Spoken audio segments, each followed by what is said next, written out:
la volonté du Seigneur que certaines choses arrivent à certains moments. Nous sommes allés à Denver dernièrement et nous sommes revenus. Je crois que les gens veulent avoir un compte-rendu de la réunion. C'était l'une des meilleures réunions que j'ai eues depuis des années. Nous avons passé des moments merveilleux. Un peu plus de 2000 personnes ont donné leur cœur à Christ, sans compter ceux qui ont reçu le baptême du Saint-Esprit, sans compter les grands signes et les prodiges que notre cher Seigneur Jésus a accomplis parmi les gens là-bas à Denver. Il y a eu une effusion merveilleuse et un grand rassemblement de gens. Nous avons débuté avec environ 5000 personnes pour commencer. Nous étions au Mammoth Gardens. Le troisième soir, il n'y avait même pas de place pour que les gens soient debout là-bas. Nous avons passé des moments vraiment merveilleux. Les 5 soirs, nous sommes partis de là pour aller au Canada, mon garçon et moi. Arrivés dans les montagnes, il y a eu une tempête de neige. Vous avez dû en entendre parler à la radio. Quelques 188 personnes y ont laissé leur vie. Et nous avons été bloqués là-bas dans les montagnes pendant plusieurs jours à cause de l'amoncellement de neige. Notre réunion a passé et maintenant, il nous a fallu revenir à la maison avant de repartir. Alors nous croyons que tout ça, peut-être que c'était pour accomplir la volonté de Dieu, qu'il y aura une réunion meilleure et autre chose.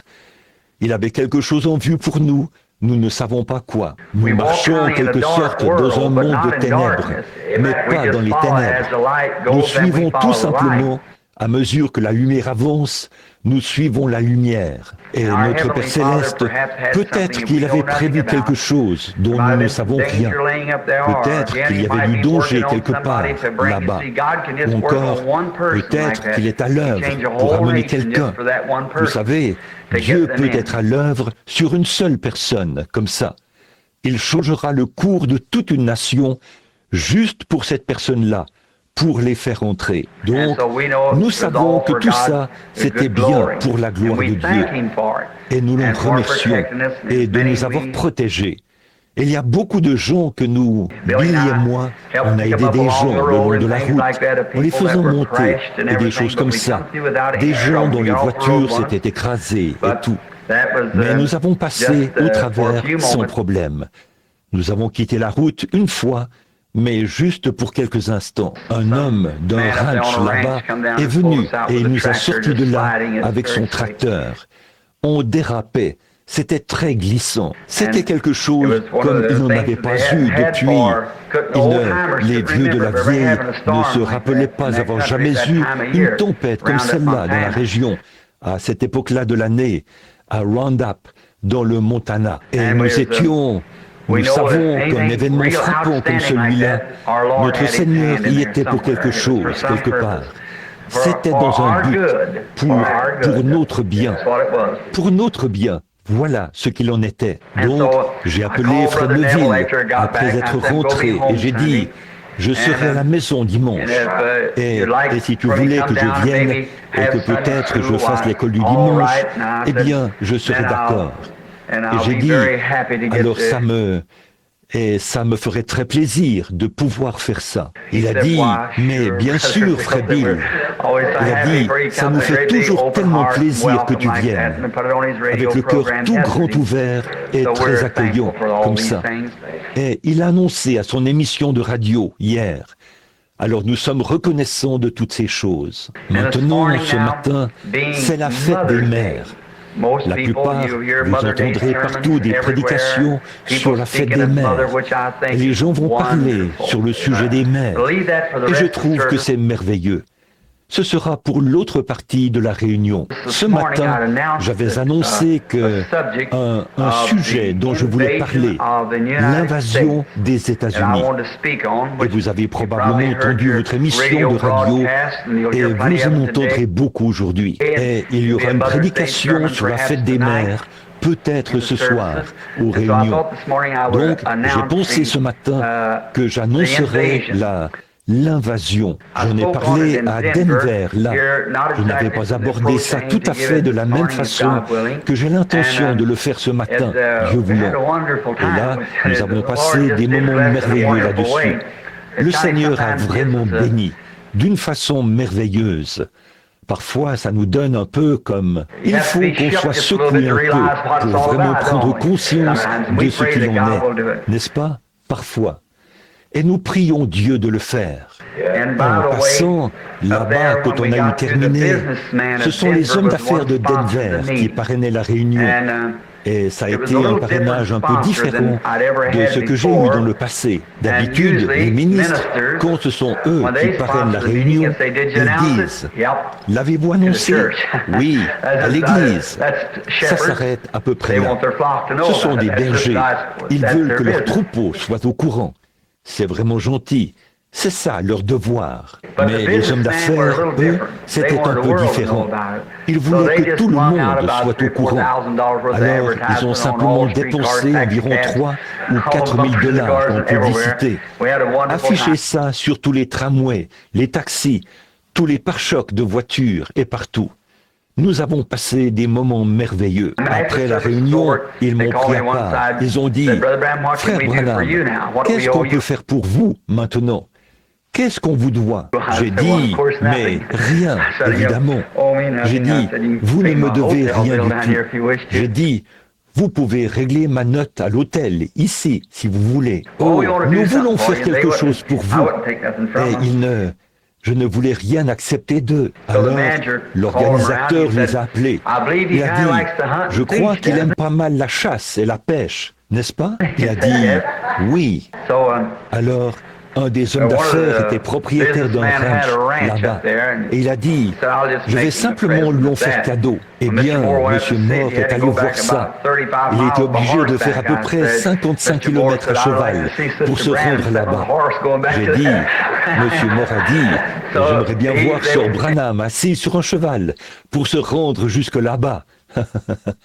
Alors, et après, par contre, ils sont allés à une ferme, à Silver Plume, dans le Colorado.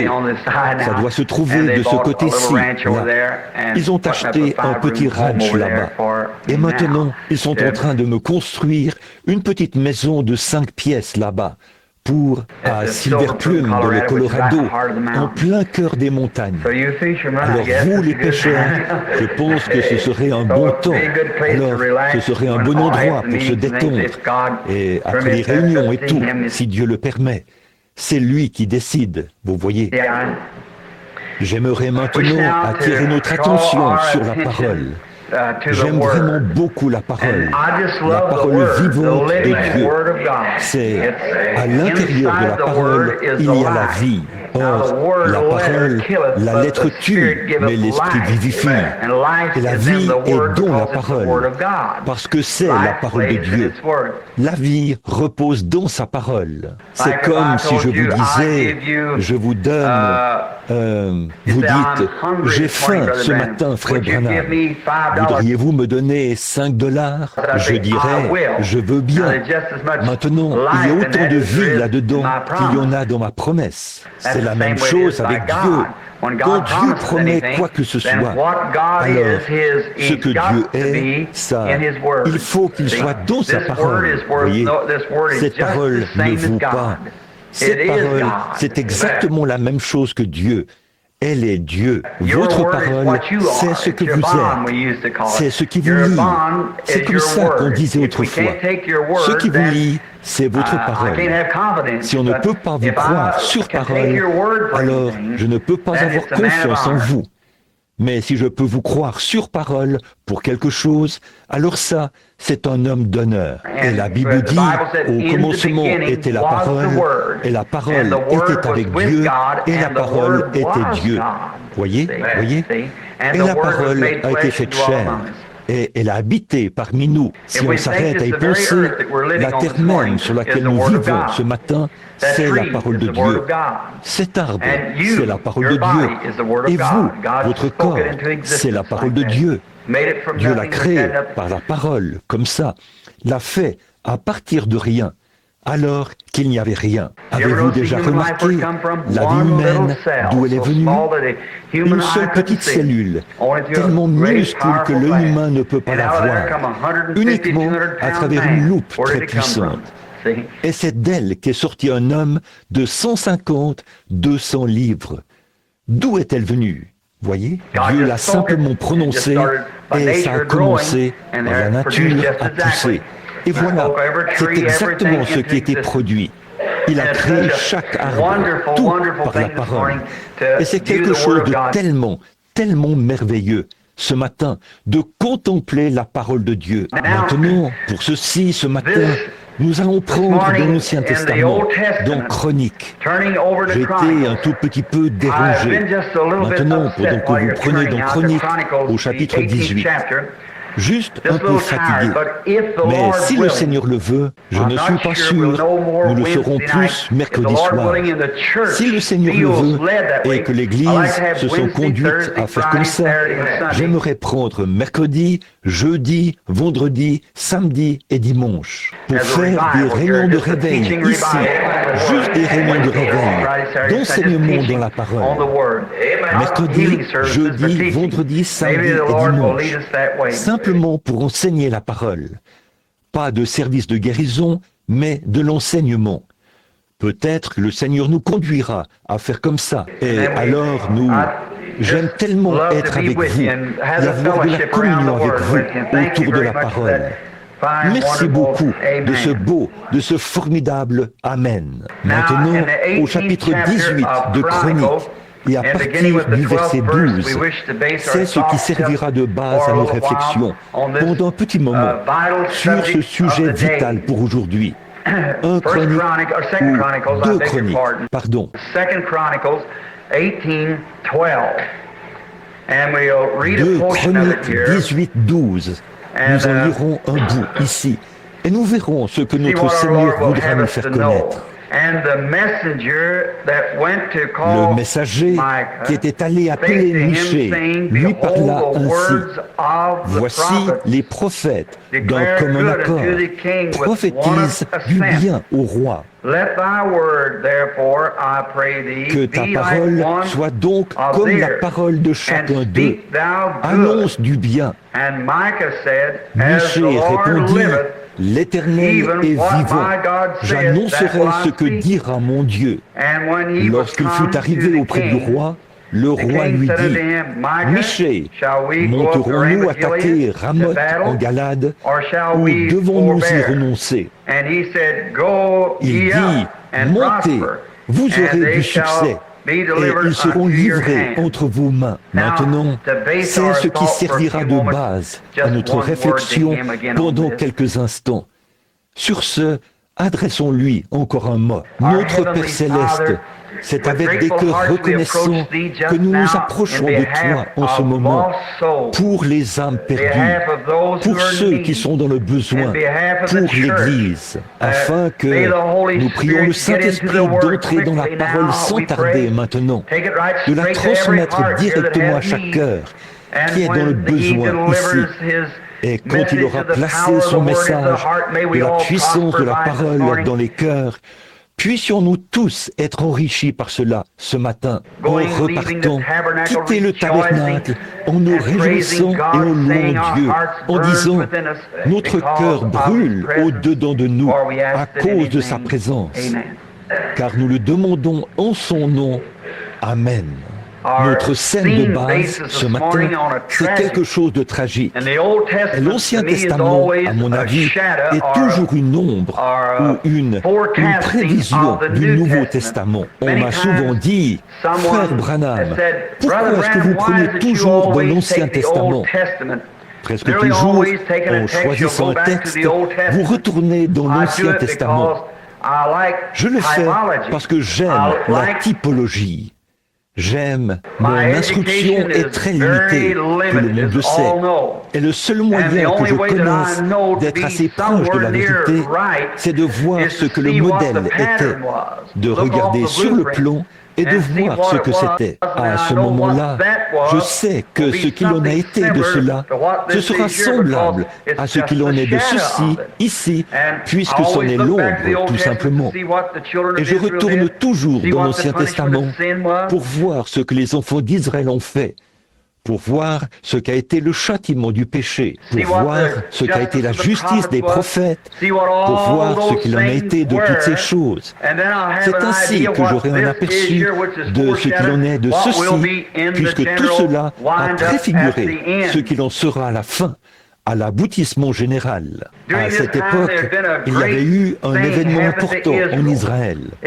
Elle s'était retrouvée dans l'obscurité de minuit. Dans l'Ancien Testament, si le Seigneur le veut, peut-être aux réunions que nous aurons prochainement, j'aimerais montrer comment les 7 âges de l'Église sont présentés sous forme de type dans l'Ancien Testament. Ils ont commencé exactement comme au commencement des âges de l'Église des nations, et qu'ils ont traversé quelque chose de semblable à l'âge des ténèbres, et qu'ils en sont ressortis pour entrer dans l'époque glorieuse de la Pentecôte, où le Saint-Esprit est descendu dans l'Église primitive pendant la dispensation des Juifs.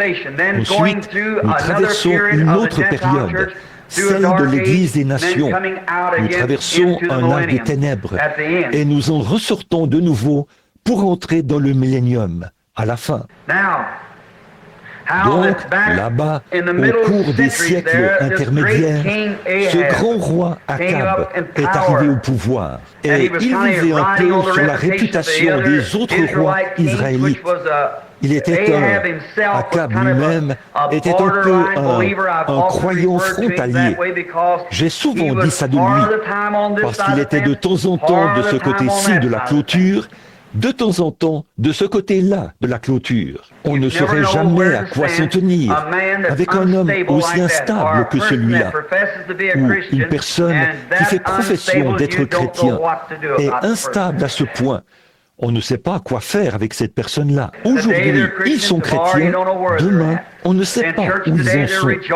À l'église aujourd'hui, ils se réjouissent et ils chantent et louent Dieu. Demain, ils sortent boire, faire la bombe, fricoter.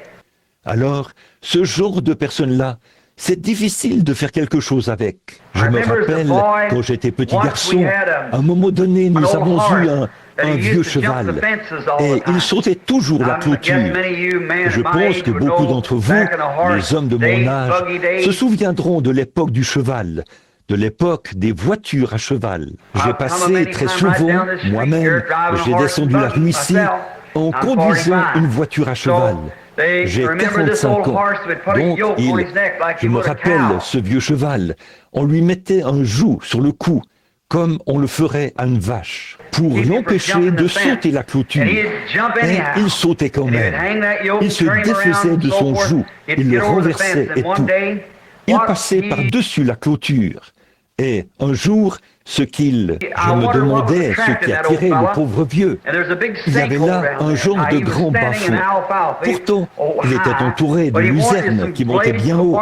Mais ce qu'il voulait, il y avait quelques brins de dactyles pelotonnés dans un bas-fond. Et il sautait la clôture et il se retrouvait dans ce bas-fond où il y avait plein de fils de fer et de verre, où nous, dans notre dépotoir. Et il allait là-dedans pour manger quelques bouchées de dactyles pelotonnés. On était obligé d'y aller avec d'autres chevaux pour le sortir de ce bas-fond. Quand il se retrouvait là-dedans, il n'arrivait plus à en sortir. Et il restait là, à ce moment-là, à frissonner et à saigner. Et dans cet état-là, tout ça pour manger une ou deux bouchées de ce dactyle pelotonné. Alors que là-bas, il avait de la luzerne presque jusqu'aux genoux. J'ai souvent pensé à cette image-là. La voix du transgresseur est pénible. Il ne voulait tout simplement pas rester tranquille, là où il mangeait et passait des moments merveilleux. Mais il fallait qu'il saute la clôture et qu'il aille se blesser et se couper partout, comme ça, rien que pour manger une bouchée d'herbes d'une variété différente. Or, c'est à peu près comme ça qu'ils font, les gens qui sautent la clôture du pâturage de Dieu. Ne croyez-vous pas ça? Ils s'en vont, ils y vont aujourd'hui, ils entrent, ils sont à l'église, où ils passent des moments merveilleux. Et demain, ils vont faire bon marché de tout cela en échange de quelque chose du genre. Ce qui rend la chose très pénible. Akab était plus ou moins ce genre de personne-là. Quelle que soit la direction du vent, Akab faisait voile dans cette direction-là, que ce soit de ce côté-ci ou de ce côté-là. Il s'était retrouvé dans un beau micmac à cause de son mariage avec une petite femme, qui était une petite princesse, une fille de roi, une Jézabel, très jolie d'apparence extérieure, une très belle femme, mais dans son cœur, elle était méchante. Elle était aussi une idolâtre. Et c'est à cause d'elle que tout Israël... Maintenant, j'aimerais vraiment toucher un point là, pendant quelques petits instants. C'était, on arrivait au cœur du sujet de la maternité, là, voyez-vous.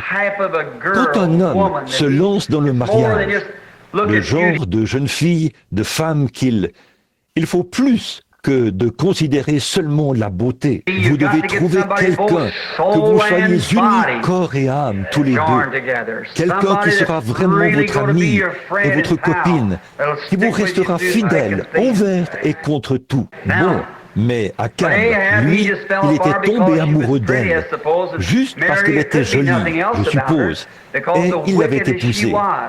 Il ne pouvait pas être attiré par autre chose, puisque méchante comme elle l'était, et elle est allée là-bas. Évidemment, comme il s'était entiché d'elle, comme ça, qu'il l'aimait, eh bien, il s'en est suivi qu'à cause de lui, tout Israël a péché et s'est élevé contre Dieu, a renversé les autels de Dieu et élevé des autels au Baal. Et ils se sont livrés au culte de Baal, partout dans Israël, à cette époque-là. Or, c'est à cause de sa femme que le juste Naboth, beaucoup d'entre vous ont lu son histoire, comment il lui a pris son jardin par la ruse. Il a juré un mensonge. Il a amené de faux témoins à déposer contre lui. C'est parce qu'elle a voulu faire quelque chose pour son mari. Elle a tué un homme juste pour s'approprier un jardin qui était attenant au terrain du palais. D'en haut, Dieu regardait tout ça. Alors, le prophète Élie, qui était un grand, un puissant serviteur de l'Éternel, a prophétisé et annoncé à Jézabel ce qui lui arriverait. Et il a annoncé à Akab que les chiens lécheraient son sang à lui. Or, une fois que Dieu a dit quelque chose, évidemment, à cette époque-là, la parole directe de l'Éternel venait à travers le prophète. Après avoir, à plusieurs reprises et de plusieurs manières, parlé à nos pères à travers les prophètes, Dieu, dans ce dernier jour, nous a parlé à travers son Fils, Jésus-Christ. Donc, ceci est la parole. Et tout ce qui est contraire, laissez-le de côté. Voyez ? En second lieu, maintenant, il nous parle aujourd'hui à travers le prophète, le voyant, et ainsi de suite. Mais d'abord, il y a ceci, la parole. Bon. Alors Akab avait fait cette méchanceté, et il a continué comme ça. Dieu a béni le peuple pendant bien des années. Finalement, Josaphat a été roi en Juda, pendant qu'Akab a été roi en Israël. Et Josaphat, lui, était un homme juste. Il était le fils d'Asa. Asa était un homme juste. Il avait renversé tous les autels d'idoles.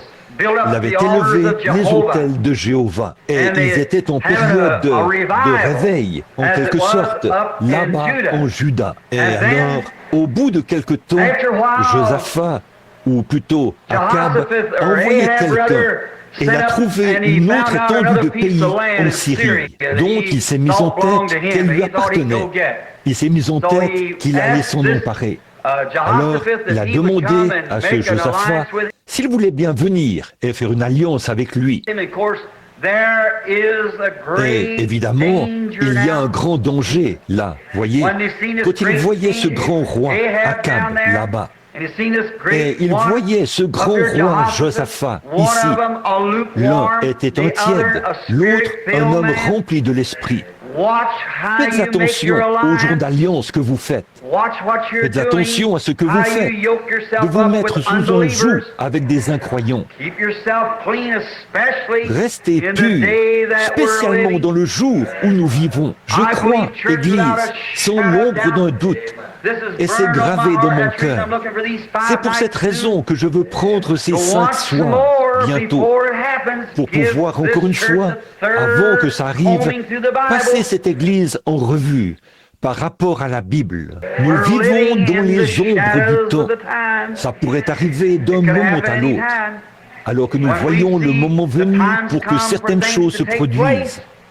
La méchanceté manifeste de l'ennemi, les puissances manifestent. Nous voyons ces tempêtes de neige et tout ce qui arrive, toutes ces pestes, toutes ces choses. Tout ça, c'est à cause de ces dérèglements, de ces bombes qu'ils font sauter et tout. Ils sont en train de tout détraquer ici. Et ils ont mis leur nez dans le grand laboratoire de Dieu pour que sa parole s'accomplisse. Ça va arriver. Donc, l'homme du péché, en train de s'élever avec puissance, tellement trompeur. Oh, j'ai entendu un ministre ce matin, un homme rempli de l'esprit. Il parlait de la marque de la bête. Et il disait que l'Antichrist, c'était la Russie. Quelle erreur! Ah, la Russie n'a rien à voir là-dedans. Non, monsieur, ça, c'est selon l'Écriture. Bon, mais remarquez, dans cette grande époque où nous vivons, voici une mise en garde. Or, ce Josaphat, il s'est senti assez flatté de ce que le grand roi d'Israël avait dit. Viens me rendre visite. Alors, il est descendu là-bas. Ils ont pris des bœufs et des brebis, et ainsi de suite. Ils ont offert des sacrifices. Tout ce temps-là, au fond de son cœur, là, Akab était un imposteur. En effet, il ne rendait pas ce culte-là ou n'offrait pas ces brebis-là et tout avec un cœur sincère. Car après tout, il penchait plus pour la religion de sa femme. Et remarquez, tout comme Akab qui s'est marié avec Jézabel, au cours de ce grand temps des ténèbres d'Israël, il a introduit l'idolâtrie en Israël, un type même d'aujourd'hui, précisément à l'âge des ténèbres, alors que nous sommes passés des apôtres du début au deuxième groupe, au troisième groupe. Ensuite, nous avons été plongés dans l'âge des ténèbres, les 1500 ans. Tout comme Akab s'est marié avec Jézabel et a introduit l'idolâtrie en Israël.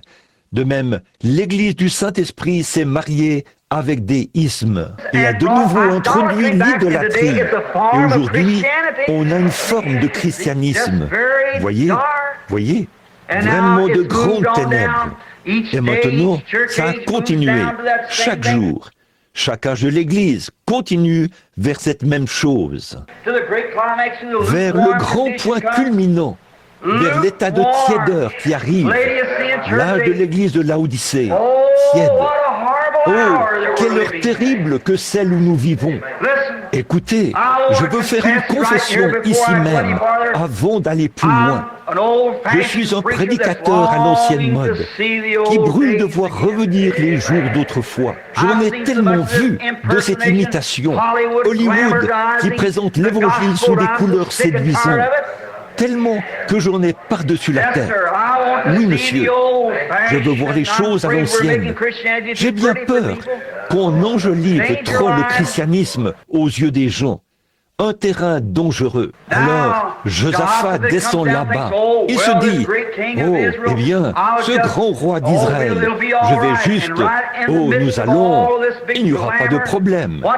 Et au beau milieu de tout ce grand tape à l'œil, qu'est-ce qu'il a fait? Il a fait une alliance. Il s'est engagé à monter combattre l'ennemi à cause d'un point commun qu'il disait, nous sommes le même peuple, tous les deux. Mais il ne l'était pas. Un groupe était rempli de l'esprit, l'autre groupe était tiède. Ils ne sont pas le même peuple. Non, monsieur, on ne peut pas avoir. Les ténèbres ne peuvent pas avoir de la communion avec la lumière. La nuit ne peut pas exister en présence du soleil. Et le moment le plus perfide, c'est entre les deux. Quand le soleil se couche ou qu'il se lève, c'est là le moment le plus perfide. La visibilité n'y est pas assez bonne pour qu'on voit nettement. Les phares de votre voiture n'éclaireront pas bien nettement. Il est préférable soit qu'il fasse nuit ou bien qu'il fasse jour. Jésus a dit, soit chaud ou froid, mais pas tiède. Vraiment, c'est ça le terrain dangereux. Donc, Josaphat, quand il est descendu là-bas, alors cette grande alliance a été faite, ce qui n'a pas plu à Dieu.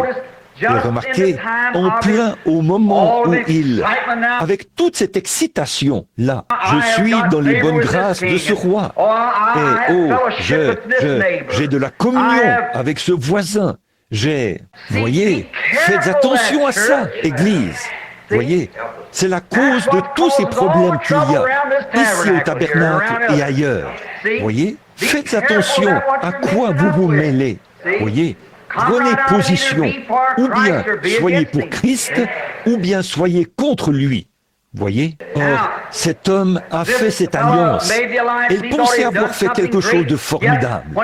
Pourtant, quand il a dit, n'y aurait-il pas là, avant de monter, nous devrions consulter l'Éternel à ce sujet? Or, Josaphat avait encore assez de religion, lui, malgré son erreur d'être descendu là-bas voir ce roi. Mais il avait assez de religion, lui, pour se dire, eh bien, nous devrions au moins consulter l'Éternel. Akab, lui, il continuait son chemin sans rien dire. C'était tout simplement sa manière à lui, machinale, physique, humaine, de faire les choses. Voilà ce qui m'amène à me demander, Église, si ce n'est pas comme ça, bien des fois, que nous avons fait des erreurs. On résout la chose, on dit, eh bien, ça devrait être comme ceci. Et on s'en tient à ça. Je pense que c'est le cas d'une bonne partie de l'évangélisme américain aujourd'hui. On s'en tient à une forme je dirais, d'évangélisme à la Hollywood. Beaucoup de tape à l'œil. On remarque aujourd'hui l'évangéliste qui s'avance sur l'estrade. Oh, il est enflé d'orgueil. Il raconte plein d'histoires drôles avant de commencer à prêcher. Et des choses du genre. Il fait n'importe quoi. Il fait le bouffon en chair. Quand vient le moment de faire un appel à l'autel, les gens ne voient même pas la sincérité qui aurait produit un appel à l'autel. C'est vrai. C'est pour cette raison que le monde est dans l'état de tiédeur où il est aujourd'hui. Je me demande aujourd'hui, c'est simplement aujourd'hui, l'Église, on a essayé d'envoyer nos jeunes hommes à l'école pour qu'ils apprennent la psychologie et ainsi de suite comme ça, pour qu'ils sachent comment faire accepter un programme, monter en chair et fignoler, que le message soit tellement séduisant qu'il attire les gens, qu'il attire leur attention. Et beaucoup de bons psychologues deviennent enseignants, comme ça. Ils font une présentation théâtrale. Et c'est beaucoup de fabriqué. Et vraiment, je me demande, on parle toujours aux gens de la beauté et de l'attrait de l'Église. Mais on omet de leur dire, celui qui veut me suivre, qu'il renonce à lui-même, qu'il se charge de sa croix et qu'il me suive. Je me demande si on n'a pas présenté d'une façon trop attrayante la beauté de l'Église aux yeux de l'individu qui y entre. Par exemple, l'Église baptiste, aujourd'hui, elle a un slogan, 1 million de plus en 44. Elle fait entrer des membres par milliers et par dizaines de milliers. Des inconvertis, simplement des gens qui entrent dans l'Église et y adhèrent. Ça discrédite l'Église de Jésus-Christ d'accepter des membres comme ça. Ils boivent encore, ils fument encore, ils jouent encore à des jeux d'argent, ils mentent encore. Ils viennent à l'église en comptant se faire divertir par une bande d'évangélistes hollywoodiens qui s'avancent là et présentent beaucoup de tape à l'œil et avec beaucoup de gros instruments installés un peu partout sur l'estrade. Alors que ce qu'ils devraient avoir là, c'est un appel à l'autel, à l'ancienne mode, où on met Dieu en premier, où on crie à lui, où les hommes et les femmes ne vont pas là pour présenter la chose sous des couleurs séduisantes, ou s'avancer là et faire les bouffons, mais s'agenouiller à l'autel et prendre conscience de la mort de Jésus-Christ, celui qui est mort pour eux, et retrouver de la sincérité avec Dieu. Je me demande si nous ne vivons pas à une époque comme celle-là, si on considère ces grands évangélistes comme beaucoup de ceux qui parcourent le pays aujourd'hui, ces évangélistes de renom qui étudient la psychologie et qui attirent les gens vers l'Église. Mais une fois que vous les avez fait entrer dans l'Église, ensuite, Qu'est-ce que vous allez faire avec eux? Qu'est-ce qui va leur arriver après qu'ils sont entrés dans l'Église? Adhérer à l'Église sans plus et repartir avec le même péché et le même désir que quand ils sont entrés dans l'Église. Ils repartent pareil. Et c'est pour cette raison, aujourd'hui, que ceux du monde, ils regardent ça et ils disent, eh bien, si cet homme-là, il est converti, si cette personne-ci, elle est convertie, j'ai bien peur qu'on ait présenté la chose sous un jour de trop grande facilité. Je trouve que la joie, bien sûr, je crois que c'est en Jésus-Christ que se trouve toute la joie. C'est vrai, je crois qu'il y a de la joie et du bonheur. Mais souvenez-vous, frères, c'est un chemin de douleur, de souffrance et de la croix. Vous devez être conscient de ça aussi, c'est vrai. Je me demande si on n'a pas présenté la chose sous un jour un peu trop facile. Par exemple, je regardais et ma femme a mis, quand j'allais sortir, elle a épinglé une rose sur mon veston ce matin. Elle a dit, tu devrais la porter. Ta mère est vivante. Et j'ai dit, oh chérie, je ne sais pas, la fête des mères, c'est formidable. Mais c'est comme les choses du monde. Ils ont commercialisé la chose, rien que pour vendre des fleurs et des choses du genre. Voyons, c'est discréditer les mères, ça. Voyons, ma mère, c'est ma mère tous les jours de l'année. Oui, monsieur. Pas juste un jour. Je dis, aimez-vous votre mère? Je lui ai envoyé un bouquet de fleurs à la fête des mères, la dernière fois. Eh bien, frère, elle devrait être votre mère tous les jours. Mais c'est quelque chose de commercial. Cette fleur est belle. J'aime une belle fleur. Mon opinion là-dessus est la même que sur « Comme c'est beau une fleur, elle fleurit et elle a un parfum, et le passant va respirer son odeur. L'animal qui passe, il va respirer son odeur. Mais regardez bien, elle est belle. C'est comme l'Église du Seigneur Jésus-Christ. Elle est ce qu'il y a de plus glorieux. Les guérisons divines, les puissances, les prodiges, les signes, les miracles, d'être affranchi du péché. C'est un lieu magnifique. Mais regardez, si cette rose, il doit en être de nous, l'Église, comme de toute la nature. Cette rose, elle est belle. Et c'est pour ça que toutes les vaches de la région la lécheraient si elles le pouvaient. Mais la nature lui a fourni des petites baïonnettes, des petites lances qui dépassent, ce qu'on appelle des épines. Et c'est ce qui les éloigne, c'est ce qui la protège. C'est exact. Et je pense aujourd'hui que si nous n'avons pas la parole de Dieu, plus tranchant qu'une épée à deux tranchants, pour entourer cette beauté de la puissance de la sainteté de Dieu, on va se retrouver avec toutes les vaches du pays qui la lèchent et l'arrachent. Elle se fera salir par elle. Ça discréditera l'Église. C'est vrai. Je pense que ce qu'il nous faut aujourd'hui, c'est plus de ministres à l'ancienne mode, appelés de Dieu, qui ne marcheront pas leurs mots, peut-être pas très instruits, mais qui feront venir les gens à un autel où ils seront profondément affligés, non pas en se réjouissant, en rigolant, en faisant claquer des bulles de gomme et en mettant leur nom sur un bout de papier. Mais frère, à la manière ancienne, en poussant des cris et en agonisant, que les hommes et les femmes en arrivent à se repentir entièrement de leurs péchés et à s'approcher de Dieu. Amen. Je vous le dis, nous faisons, levez la main, ceux qui veulent accepter Christ et toutes ces choses. Je n'ai rien contre, frère, mais ça n'élimine pas le péché, ça. Vous devez d'abord vous repentir, vous mettre en règle, vous agenouiller là et vraiment crier à lui. Je me rappelle encore l'époque où les gens de l'ancien temps, ils s'avançaient dans les allées, ils montaient et descendaient les chemins, ils pleuraient, ils parlaient à leurs voisins. C'étaient les chrétiens de cette époque-là. Ils parlaient des choses du Seigneur. Aujourd'hui, on met son nom sur le registre de l'Église et on repart, on reste à la maison et on ne dit jamais un mot là-dessus. Indifférent. Pourvu qu'on fasse partie de l'Église, c'est en ordre.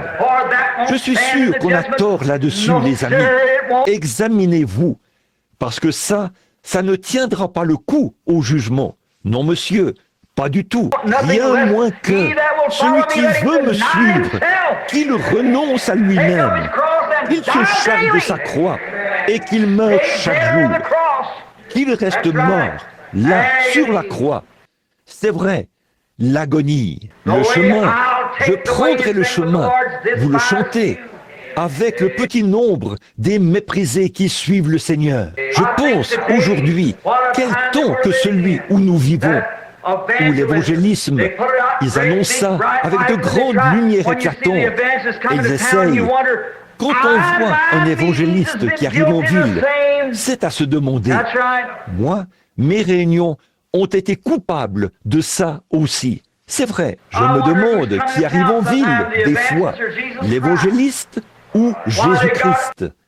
Mais il n'y a pas longtemps, je suis allé quelque part, ici, où un certain évangéliste devait venir. Et le nom de Jésus, mais ils avaient mis la photo de l'évangéliste, l'homme de l'heure. L'homme qui a ceci, l'homme qui a cela. Parfois, je pense à mon ministère. Je vois des gens qui viennent. Je vais dans ma chambre d'hôtel et je dis, « Oh Dieu, qui les gens viennent-ils voir, moi ou toi ?» Voyez, s'ils viennent pour me voir, moi, ils sont encore perdus. Mais oh Dieu, démolis-moi, ôte-moi de là. C'est toi que je veux représenter. Celui devant qui je me tiendrai un jour, les mains tremblantes et le corps affaibli, tremblant à te regarder, sachant que le destin de mon âme dépend de ta décision. Exaltons Christ. Aujourd'hui on dit, eh bien, je fais partie des baptistes, je suis méthodiste, je fais partie du tabernacle, je fais ceci. Oh, ça n'a rien à y voir, rien du tout. Je me demande des fois, il n'y a pas longtemps, ici, j'ai vu une affiche publicitaire qui annonçait telle campagne d'évangélisation en ville. Et le nom de cet homme était inscrit en lettres énormes tout autour de l'affiche, comme ça. Et au bas, dans un petit coin, ça disait « Jésus-Christ le même hier, aujourd'hui et éternellement ». Tout en bas, dans le coin. Voyez, tout ce côté sacré qui appartient à Christ, ils le lui ont enlevé pour le projeter sur un homme, ou une église, ou une organisation quelconque. Frère, je vous le dis, vous pouvez peut-être vous permettre du tape à l'œil, des bouffonneries à la Hollywood, comme ça, à l'église. Mais dans la présence de Jésus-Christ, c'est lui qui doit être glorifié. C'est vrai, c'est la vérité. Ça, mon cher frère, ma chère sœur, ne soyez pas en colère contre moi. Souvenez-vous simplement que je suis en train de vous prêcher. Je veux prêcher comme si cette prédication était la dernière de ma vie.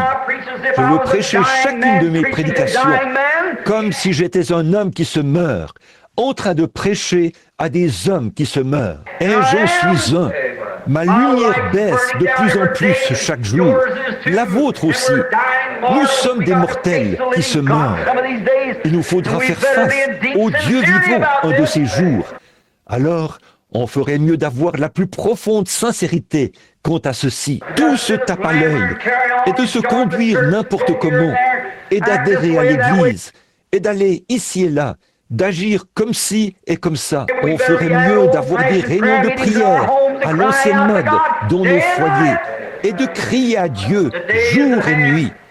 Le jour est proche, le temps de la détresse, le temps de l'angoisse. La Bible dit un jour obscur. Et nous y vivons. Ce grand homme, donc, il est allé là-bas, sous l'effet de l'excitation. Il s'est joint au tiède, à quelqu'un de frontalier. Il pensait qu'il faisait quelque chose de formidable. Il pensait que c'était Dieu qui le bénissait. Et il ne s'est pas rendu compte qu'au même moment, il entraînait là-dedans tout ce groupe avec lui. Quoi? Notre petit groupe de Judas, ici. Nous allons descendre et nous joindre aux grandes troupes d'Israël. Quel peuple puissant nous serons. Voilà. Et c'est justement ce terrain-là que le diable utilise pour tromper en ce moment, pour introduire l'Antichrist. Oh, je suis sûr que je suis ici. Nous allons unir nos efforts. Nous ne pouvons pas faire ça. Comment deux hommes peuvent-ils marcher ensemble s'ils ne sont pas d'accord? Ces États-Unis ont fait absolument la même expérience et la même erreur. Quand ils se sont unis à la Russie là-bas, au moment où on était sur le point d'entrer en guerre, là, nous nous sommes alliés à la Russie. Et vous voyez maintenant ce que ça nous a rapporté, n'est-ce pas? Ils ont nos avions et tous nos secrets, et nos bombes atomiques, et tout là-bas, pour faire sauter ça chez nous. C'est la même chose dans le spirituel. Alors, nous voyons que Josaphat, après qu'il ait fait cette alliance, alors ils ont consulté. Maintenant, regardez bien le monde du dehors. Il a dit, c'est sûr, des prophètes, on n'en manque pas ici. On en a un séminaire tout plein. Ils sont allés chercher les individus qui avaient reçu une formation, qui connaissaient la psychologie, qui s'y connaissaient. Ils ont dit, maintenant venez, et nous allons demander, consulter l'Éternel. Évidemment, tous, avec leurs pensées charnelles, enflées d'orgueil, ils sont arrivés là, et ils ont dit, maintenant, regarde-nous, vas-y, monte, l'Éternel est avec toi. Et l'Éternel va te donner cette étendue de pays là-bas, qu'elle sera à toi. Tu repousseras complètement les Syriens. Tu réussiras. L'un d'eux s'est même fait une grande paire de cornes de fer. Et il s'est mis à courir partout comme ceci, en disant, c'est avec ceci que tu repousseras les Syriens. Mais Josaphat, il était quand même un peu plus spirituel. De là, encaisser ces âneries, ces bouffonneries. C'est vrai. Oh Dieu, donne-nous encore des Josaphats qui en ont par-dessus la tête de ces bouffonneries à la Hollywood. C'est vrai, ils font semblant, ils se font passer pour ce qu'ils ne sont pas. Ils font une présentation du théâtre pour attirer. Ensuite, quand les gens entrent, qu'est-ce qu'on a à leur offrir une fois qu'ils sont entrés? C'est comme de demander à un homme de venir se baigner dans un désert. Tout ce que vous aurez, c'est du sable de la baie sur la tête, ce qui va vous causer des douleurs par la suite. Maintenant, remarquez, vous allez les faire entrer dans quoi?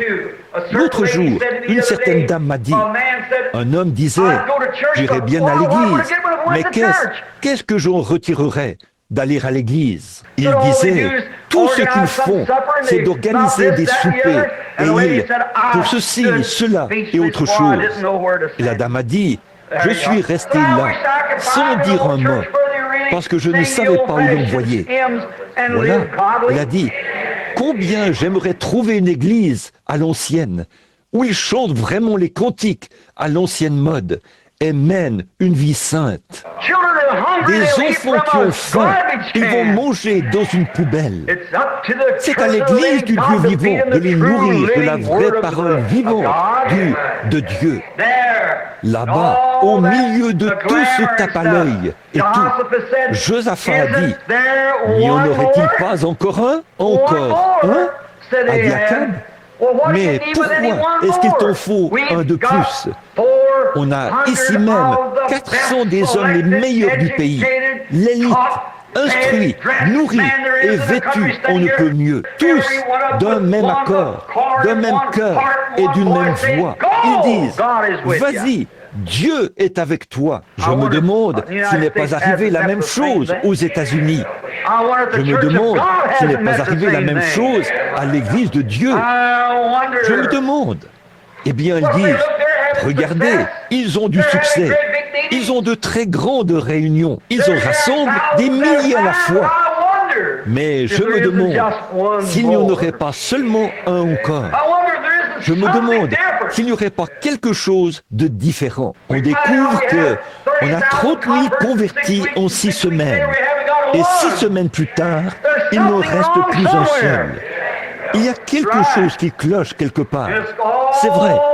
Et c'est du tape à l'œil, du fabriqué. Rien de plus. Le monde par le moyen de la télévision, de la radio, du cinéma, par tous ces points d'accès, a corrompu cette nation avec les âneries de Hollywood. C'est vrai. Tout ce qu'on veut, c'est du gros tape à l'œil. N'est-ce pas la vérité? Vous savez que c'est la vérité. Nous n'avons plus de la religion à l'ancienne mode que nous avions il y a des années. C'est parce qu'on l'a abandonnée.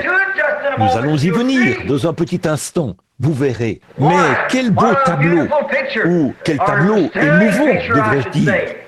Voici donc Josaphat, là, qui s'avance. Il dit, oui, je les vois tous.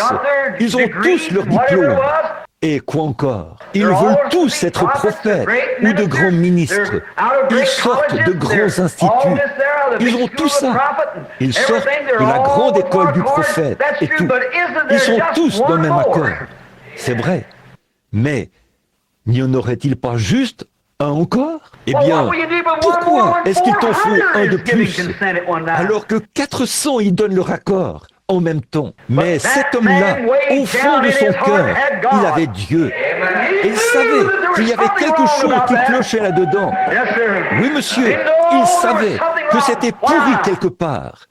Pourquoi? Je vais vous donner, ce n'est pas cité dans l'Écriture, mais voici ce que j'en comprends. Je sais que Josaphat, il savait que cet hypocrite, là-bas, Akab, il n'était pas en règle avec Dieu. Élie avait prophétisé la parole de Dieu sur lui. Alors comment Dieu pourrait-il bénir ceux qu'il avait maudits? Amen. Je dis la même chose aujourd'hui, mon ami. Et l'Église du Dieu vivant, qui reste fidèle à Dieu, dira la même chose. Vous ne pouvez pas mélanger de l'huile avec de l'eau et appeler ça le salut. Vous ne pouvez pas. Vous devez vous séparer, frères. Quelque chose doit se passer.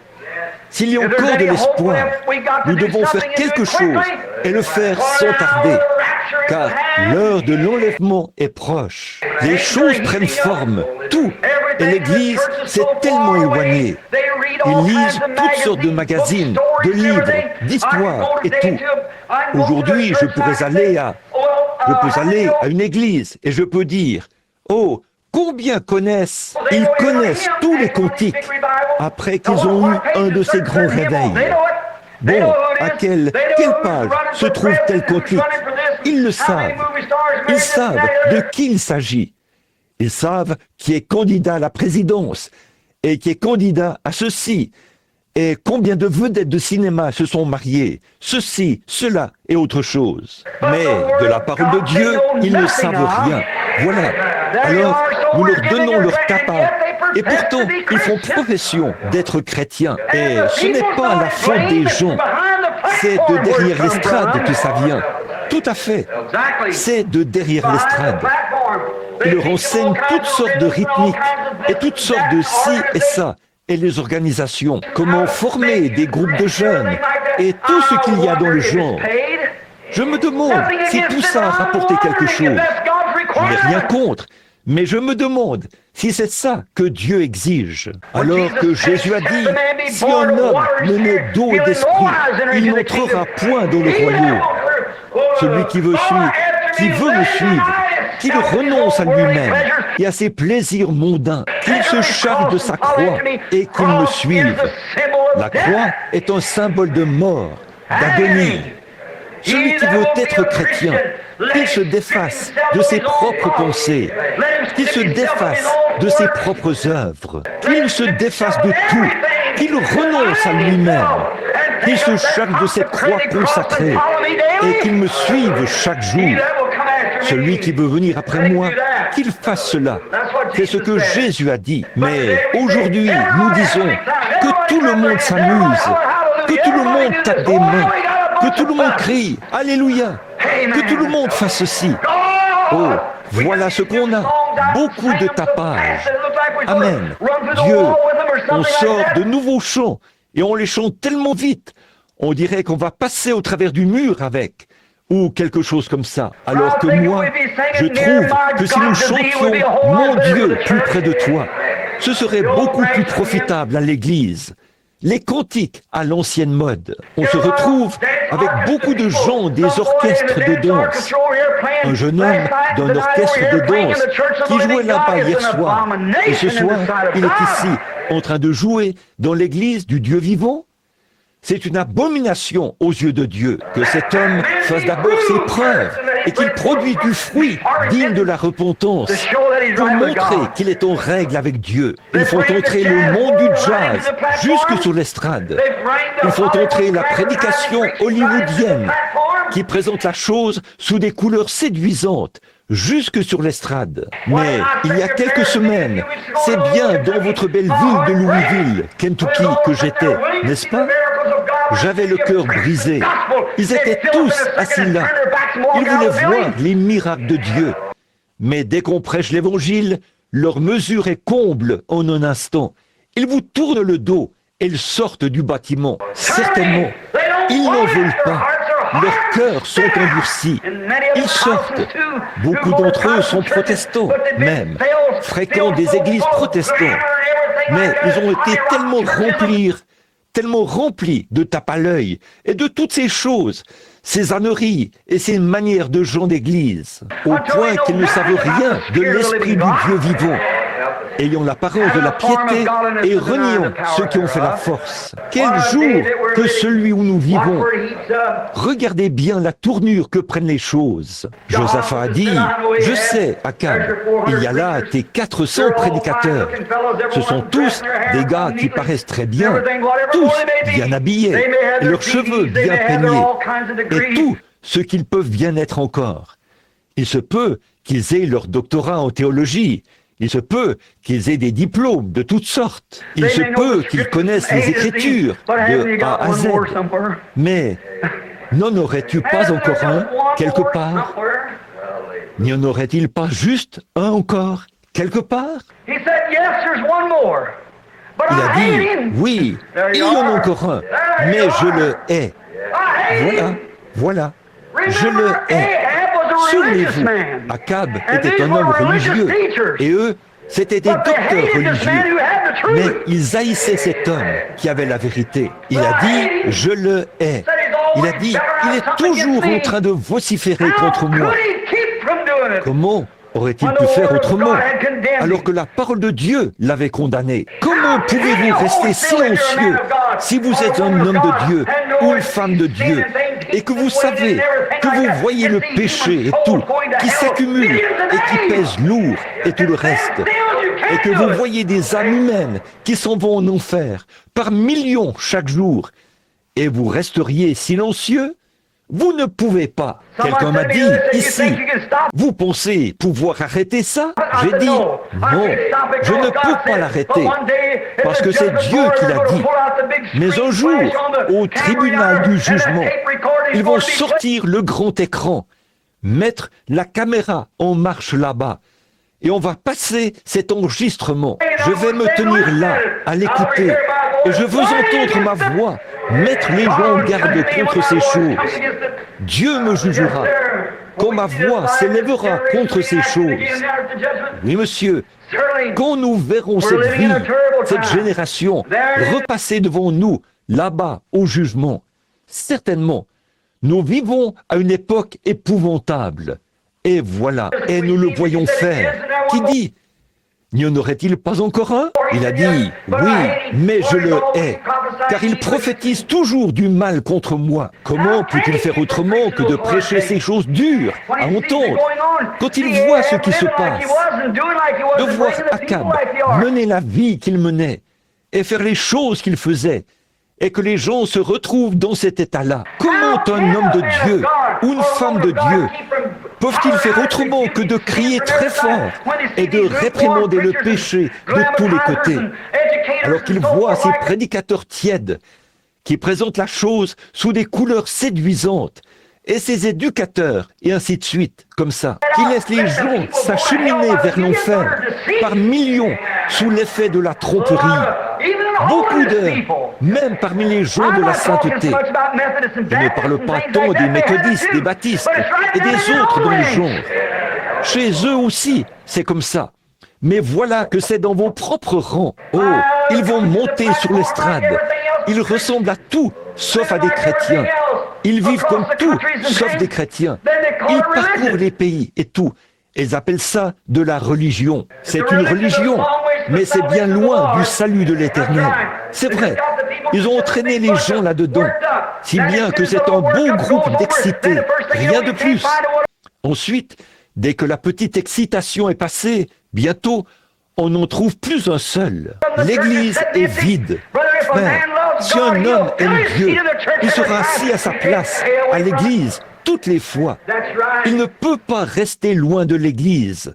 C'est vrai. Maintenant, remarquez, pendant quelques instants, je vais tâcher de me dépêcher, d'aller droit au but maintenant, parce que mon temps file. Remarquez, donc, il a dit, n'y en aurait-il pas juste un encore? Il a dit, oui, mais je le hais. Il prophétise toujours contre moi. Il dit de vilaines choses contre moi. Bien, a-t-il dit, va le chercher. Il a dit, il s'appelle Michée. Mais cet homme-là, il avait assez de religion pour savoir que ces gars-là n'étaient pas dans le vrai. Et n'importe quel homme qui a déjà été le moindrement touché par l'Esprit de Dieu, il sait que ces choses, ce qu'on appelle le christianisme aujourd'hui, ne correspond pas à la vérité. Vous ne pouvez pas aimer le monde ni les choses du monde. Si vous les aimez, l'amour de Dieu n'est pas en vous. La Bible dit, maintenant regardez, il a dit, va le chercher. Et ils sont allés. Et là, il a envoyé un genre de messager là-bas, peut-être le diacre de l'église ou quelqu'un qui est allé là. Et il a dit, maintenant, écoute Michel, nous allons t'amener devant Akab et Josaphat. Bon, ils sont tous les deux assis là-bas. Et ce sont de grands hommes là. Ce sont des docteurs et ce sont des érudits. Et ils ont leur diplôme et tout. Et tous ceux de notre séminaire, toutes nos églises ici sont parfaitement d'accord que c'est la volonté du Seigneur. Maintenant, dis la même chose qu'eux. Et je te le dis, tu seras mieux habillé et tu te promèneras au volant d'une Cadillac. Je te le dis, tu deviendras vraiment un grand personnage si tu fais ça. Oui, monsieur, tu auras du succès. Michée a dit, le Seigneur Dieu est vivant. Je dirai seulement ce que Dieu dira. Amen. Oui. Oh, voilà un homme selon mon cœur, quitte à être au pain et à l'eau. Et c'est ce qui lui est arrivé pour l'avoir fait. Quitte à être frappé sur une joue et sur l'autre. Et quoi encore? Mais il a dit la vérité et s'en est tenu à ça. Dieu a confirmé que c'était la vérité. Il n'était pas tellement populaire, mais il connaissait Dieu. On a amené le brave Michée là-bas. Il a dit, très bien Michée, qu'est-ce que tu as à dire là-dessus? Il a dit, vas-y, monte, vas-y, monte. Il a dit, monte en paix, vas-y, aie du succès. C'est ce que je veux que tu fasses. Mais j'ai vu Israël comme des brebis qui n'ont pas de berger, sur la montagne, dispersés. Voilà, a-t-il dit. Et quand il a eu fait ça, Akab s'est tourné vers Josaphat. Il a dit, qu'est-ce que je t'avais dit? C'est exalté. Ou quoi? Excusez-moi. Ou quoi encore? Ce gars-là a dit, qu'est-ce que je t'avais dit? Que ce gars-là, il ne prophétiserait que du mal. Mal contre moi. Qu'est-ce que je t'avais dit? Qu'il ne ferait que condamner notre Église, et condamner nos ministres, et condamner notre forme de religion. Qu'est-ce que je t'avais dit? Que c'est ce qu'il dirait. Je le connais. J'ai connu son père qui l'a précédé. Amen. J'ai connu son père qui l'a précédé. Ah, oui, monsieur, un vrai homme de Dieu. Il a dit, je savais qu'il dirait ça. Et donc, il a dit, oui, a-t-il dit, j'ai vu Israël comme des brebis dispersées qui n'ont pas de berger sur une montagne. Et donc, il a dit, alors, un des gars qu'il y avait là, celui qui avait les grandes cornes, qui devait servir à repousser, un prédicateur, il s'est avancé et il a rudoyé le petit Michée. Il l'a giflé de toutes ses forces et il a dit, par où l'Esprit de Dieu est-il allé quand il est sorti de moi? Si tu le sais, il a dit, attends un peu d'être en prison là-bas et tu le sauras où il est allé. C'est vrai. Attendez un peu que la Russie soit installée ici, qu'elle ait pris les nations sous son contrôle et tout comme ça. et ce pays avec, à cause de son état rétrograde. Et vous verrez ce qui était vrai et ce qui était faux. C'est vrai. Vous verrez si votre religion tiède portera des fruits ou pas. Cette nation doit pleurer à chaudes larmes et non rire aux larmes et faire du théâtre. Cette nation doit tomber sur ses genoux dans la repentance. C'est ça qu'il nous faut, pas un réveil visant à faire entrer beaucoup de gens dans l'église. Il nous faut fermer tous les débits d'alcool, mettre un terme à la cigarette, démolir les fabriques, lancer une vraie campagne du Saint-Esprit à l'ancienne mode, où hommes et femmes, jour et nuit, pleureront la face contre terre. Je vous le dis, ce sera l'abri le plus sûr que cette nation aura jamais eu. C'est vrai que le Branham Tabernacle arrête ces idioties, qu'on se retrouve ici à l'hôtel et qu'on se mette en règle avec Dieu, qu'on fasse la paix avec les voisins et ainsi de suite, comme ça, et qu'on se mette en règle avec Dieu. Il n'y aura plus de querelles et d'histoires à non plus finir. Ce sera le lieu qui attirera le monde entier.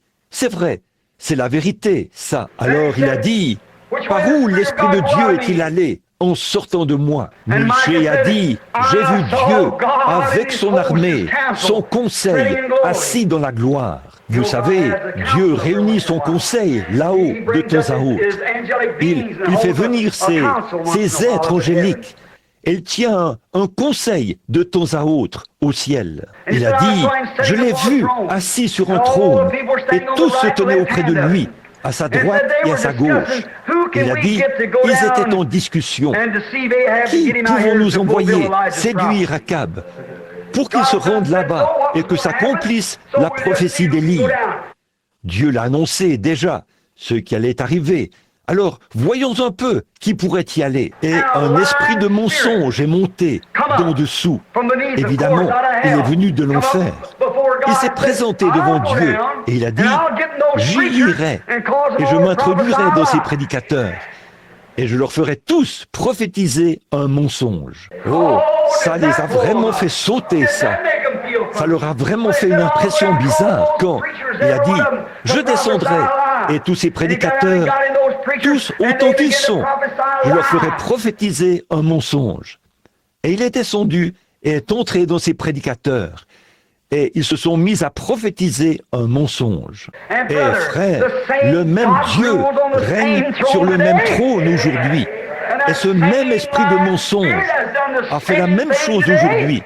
Il prophétise des mensonges. Il disait continuellement « Paix, paix, paix » après la Première Guerre mondiale. Je vais vous montrer d'où elle est venue.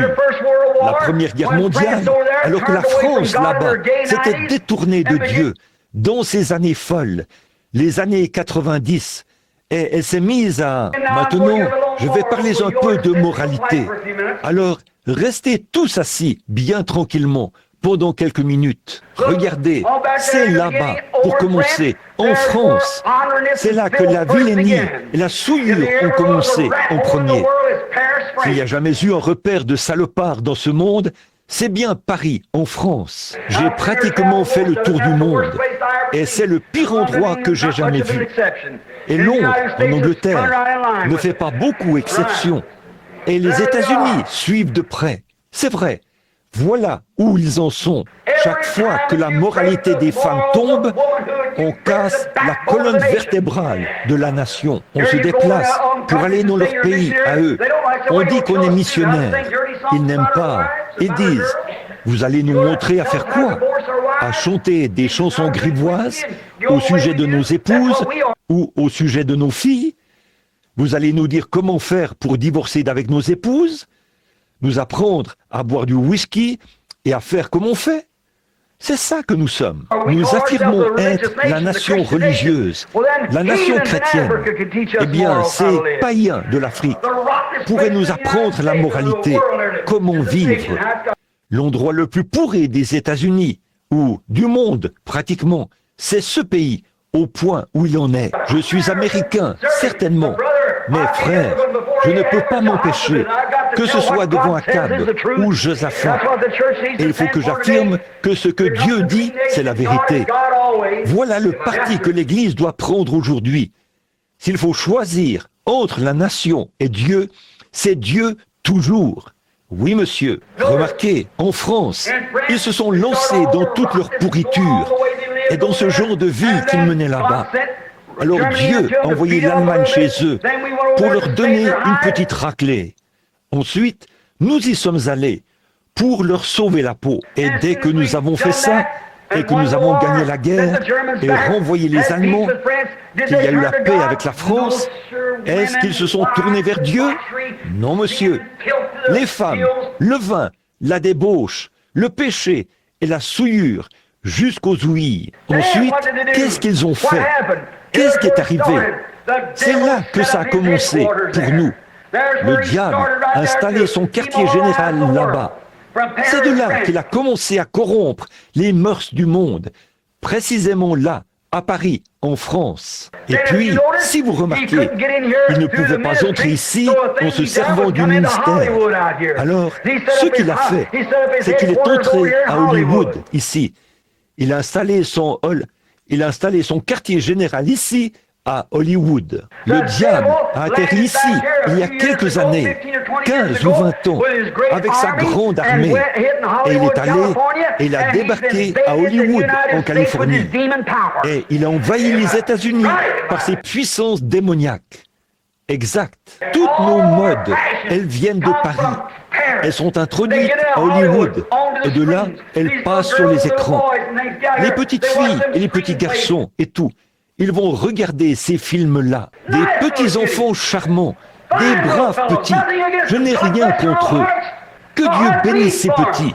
Mon cœur saigne pour eux. Et ici même, dans cette ville, je parlais à mon garçon l'autre jour. Il a dit, « Papa, si seulement il y en avait en ville des garçons qui ont le Saint-Esprit et tout. » Vous vous demandez pourquoi je suis parti là-bas, à Denver, dans le Colorado, ou quelque part comme ça, pour emmener mes enfants quelque part, où il y a un groupe de gens qui crient à Dieu.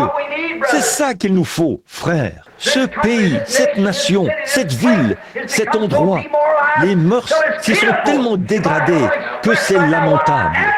Si je pouvais seulement exprimer en ce moment ce que je sais être l'absolue vérité, ici même. Mais ça ne peut même pas être présenté devant un auditoire mixte, ou ici même, dans cette ville même. Et pas seulement ici, mais ailleurs, partout. C'est maintenant devenu simplement parce que quoi? Les gens, regardez mes amis, c'est devenu tellement trompeur. C'est entré si doucement qu'on se retrouve tout simplement enveloppé là-dedans. Le diable, dans le temps, il s'occupait de la mode. Peut-être qu'il ne s'est pas retiré de la mode, mais il ne s'est certainement pas retiré des affaires. Ça, je vous le dis, il est toujours dans les affaires. Regardez, aujourd'hui, prenons, comme je le disais tout à l'heure, de la demoiselle, de la jeune fille avec la rose. Disons, la rose, elle est belle. Elle est là pour qu'on la regarde. C'est vrai. Et c'est comme l'Église. Elle est là pour qu'on la regarde. Comme une jolie jeune femme. Elle est là pour qu'on la regarde. C'est vrai. Mais si elle est très bien. Elle appartient à son mari. Elle est à sa place. Mais si elle n'a pas l'épée de la moralité attachée à elle pour la protéger, elle discréditera alors la société et l'être humain. Elle va s'abaisser tellement, scandaleuse et pourrie, au point que même les chiens ne voudront pas la regarder. C'est vrai. Et c'est pareil pour l'Église du Dieu vivant. Ils vont là, ils cherchent à présenter la chose sous des couleurs séduisantes et à s'arranger et à faire comme. Ils déshabillent leurs femmes, là, en plein air. Les gens ne se rendent pas compte que ces démons envahissent leur foyer, en plein dans mon voisinage.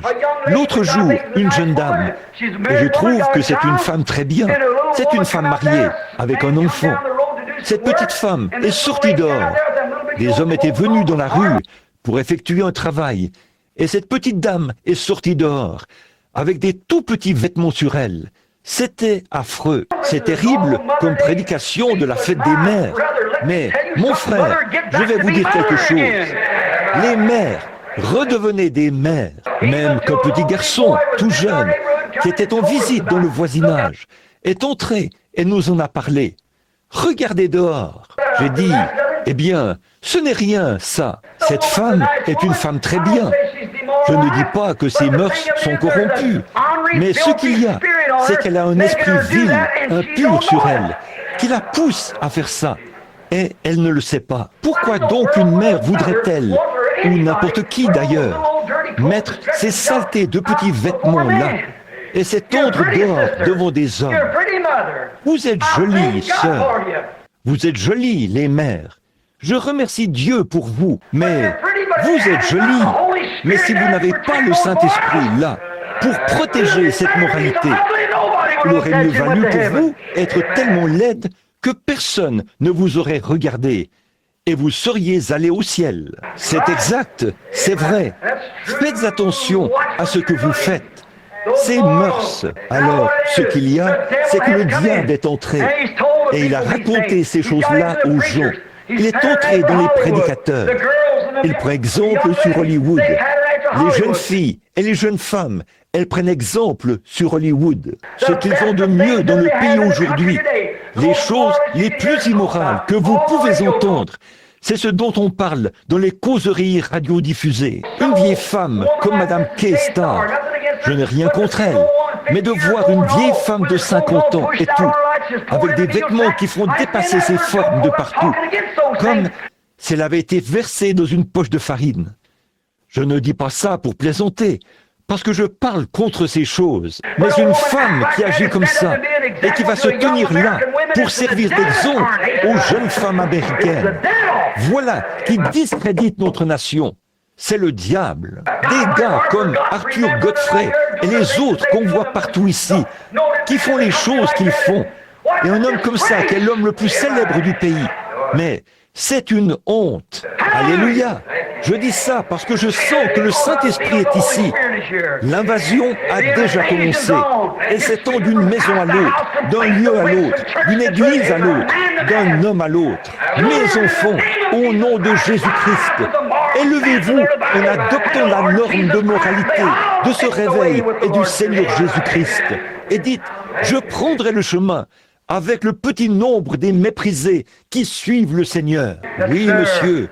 Je serai une vraie mère.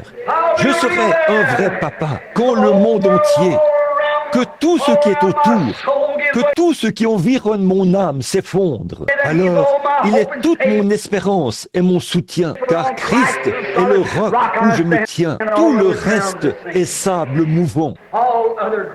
Tout le reste. Quelle est la cause de toutes ces choses? Si les ministres agissent comme ça, c'est à cause de quoi? Qu'est-ce qui a poussé les prédicateurs à prophétiser ce mensonge aux gens? Pourquoi donc, il y a des années, vous, les méthodistes, quand on a porté le vieux John Smith jusqu'à sa chair pour qu'il prêche l'évangile et qu'il a prêché une courte prédication de 4 heures, il a dit, le problème, c'est que j'ai le cœur brisé. Il a dit, nos jeunes filles méthodistes vont jusqu'à porter des bagues aux doigts. Et aujourd'hui, elles portent des shorts et ces saletés de petits vêtements. Et d'ici 5 ans, elles seront complètement nues si on ne fait pas quelque chose. Qu'est-ce qui vous est arrivé? À vous, les prédicateurs méthodistes, à vous, les combélites, à vous, les baptistes. Oui, monsieur, c'est le diable qui a fait descendre ses puissances. Et il a installé ces petits démons ici. Et vous ne vous en rendez pas compte. Vous qui fumez la cigarette, vous les femmes, et qui agissez comme vous le faites là-bas, qui buvez et vous conduisez mal comme vous le faites, vous ne vous rendez pas compte que vous empoisonnez votre système et que vous détruisez toutes les générations qui vous succéderont. S'il y en a 85% plus de chances d'avoir un cancer en fumant la cigarette. Et vous vous engagez là-dedans délibérément. Et les églises approuvent ça. Dans une grande église baptiste, ici, dernièrement, là, je tape sur les baptistes. Je suis dans mon droit. Ils penchent un peu du côté d'où moi je suis sorti. Mais de voir qu'il leur a fallu faire une pause entre le service de l'école du dimanche et le service de prédication.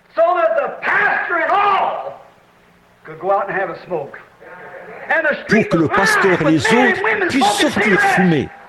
Et les hommes et les femmes étaient alignés le long du trottoir en train de fumer la cigarette. C'est le diable qui a fait ça. C'est vrai. Et puis, ici, dans notre propre ville, un de nos ministres les plus éminents, ici même, à New Albany, dans un certain parc, un de nos éminents ministres de la ville dirige un programme de quadrille, faisant monter des hommes et des femmes sur l'estrade. Peu importe ce que le monde peut en dire, peu importe combien vous cherchez à contourner la question, frère, il est impossible qu'un homme en pleine santé qui attire contre lui la femme d'un autre reste impassible. Vous savez que c'est la vérité. Ils ont pris nos femmes et les ont déshabillées. Elles sont là-bas, dans les bureaux et au volant des taxis et partout dans la rue. Alors qu'elles devraient être à la maison, devant la cuisinière, à faire la popote et à préparer les repas. Qu'est-ce que c'est? C'est le diable. L'invasion a déjà commencé.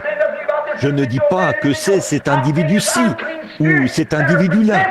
Je dis que ce sont des esprits impurs qui prennent possession des gens, qui les poussent directement là-dedans. L'invasion des États-Unis, le renversement de l'Église. L'Église qui a été renversée par le diable. Là-bas, un jeune homme qui se présente au séminaire maintenant, on l'emmène là. La première chose qu'il doit apprendre, il doit obtenir son diplôme. Il doit apprendre la psychologie. Il doit apprendre la théologie. Il doit enseigner, se faire endoctriner avec toutes sortes de choses. S'il n'a pas une très bonne instruction, s'il n'est pas intelligent et brillant possible, alors il le met à la porte. Il ne remplit pas les conditions requises. Qu'est-ce qu'il doit faire? Aller là-bas, présenter un petit discours politique. Comme qui dirait, un discours politique d'église, un groupe de gens, un groupe d'hommes et de femmes qui se meurent. Oh Dieu, envoie-nous des hommes sassafras à l'ancienne mode, qui ne connaissent pas la différence entre A et B, qui connaissent la puissance de la résurrection du Seigneur Jésus-Christ, qui vont prêcher la repentance et faire venir des hommes et des femmes à l'autel, pour qu'ils aiment le Seigneur Jésus. C'est un discrédit. Il a envahi les séminaires, il a envahi les églises, il a déshabillé nos femmes, il a embobiné nos hommes, si bien qu'on ne peut rien leur dire. Et les hommes et les femmes, je pense, vous dites, eh bien, ce sont les femmes. Oui, et vous, les hommes, qui permettez à vos femmes de faire ça. On voit par là de quoi vous êtes faits. C'est tout à fait vrai, certainement. C'est une honte, c'est lamentable. Et maintenant, on en arrive au prédicateur. Le prédicateur se tient sur l'estrade aujourd'hui, à une chaire moderne. Il se tient là, avec ses fidèles devant lui. Il va prêcher à peu près n'importe quoi, mais sans rien dire de la repentance et du péché et de la croix rugueuse de Christ.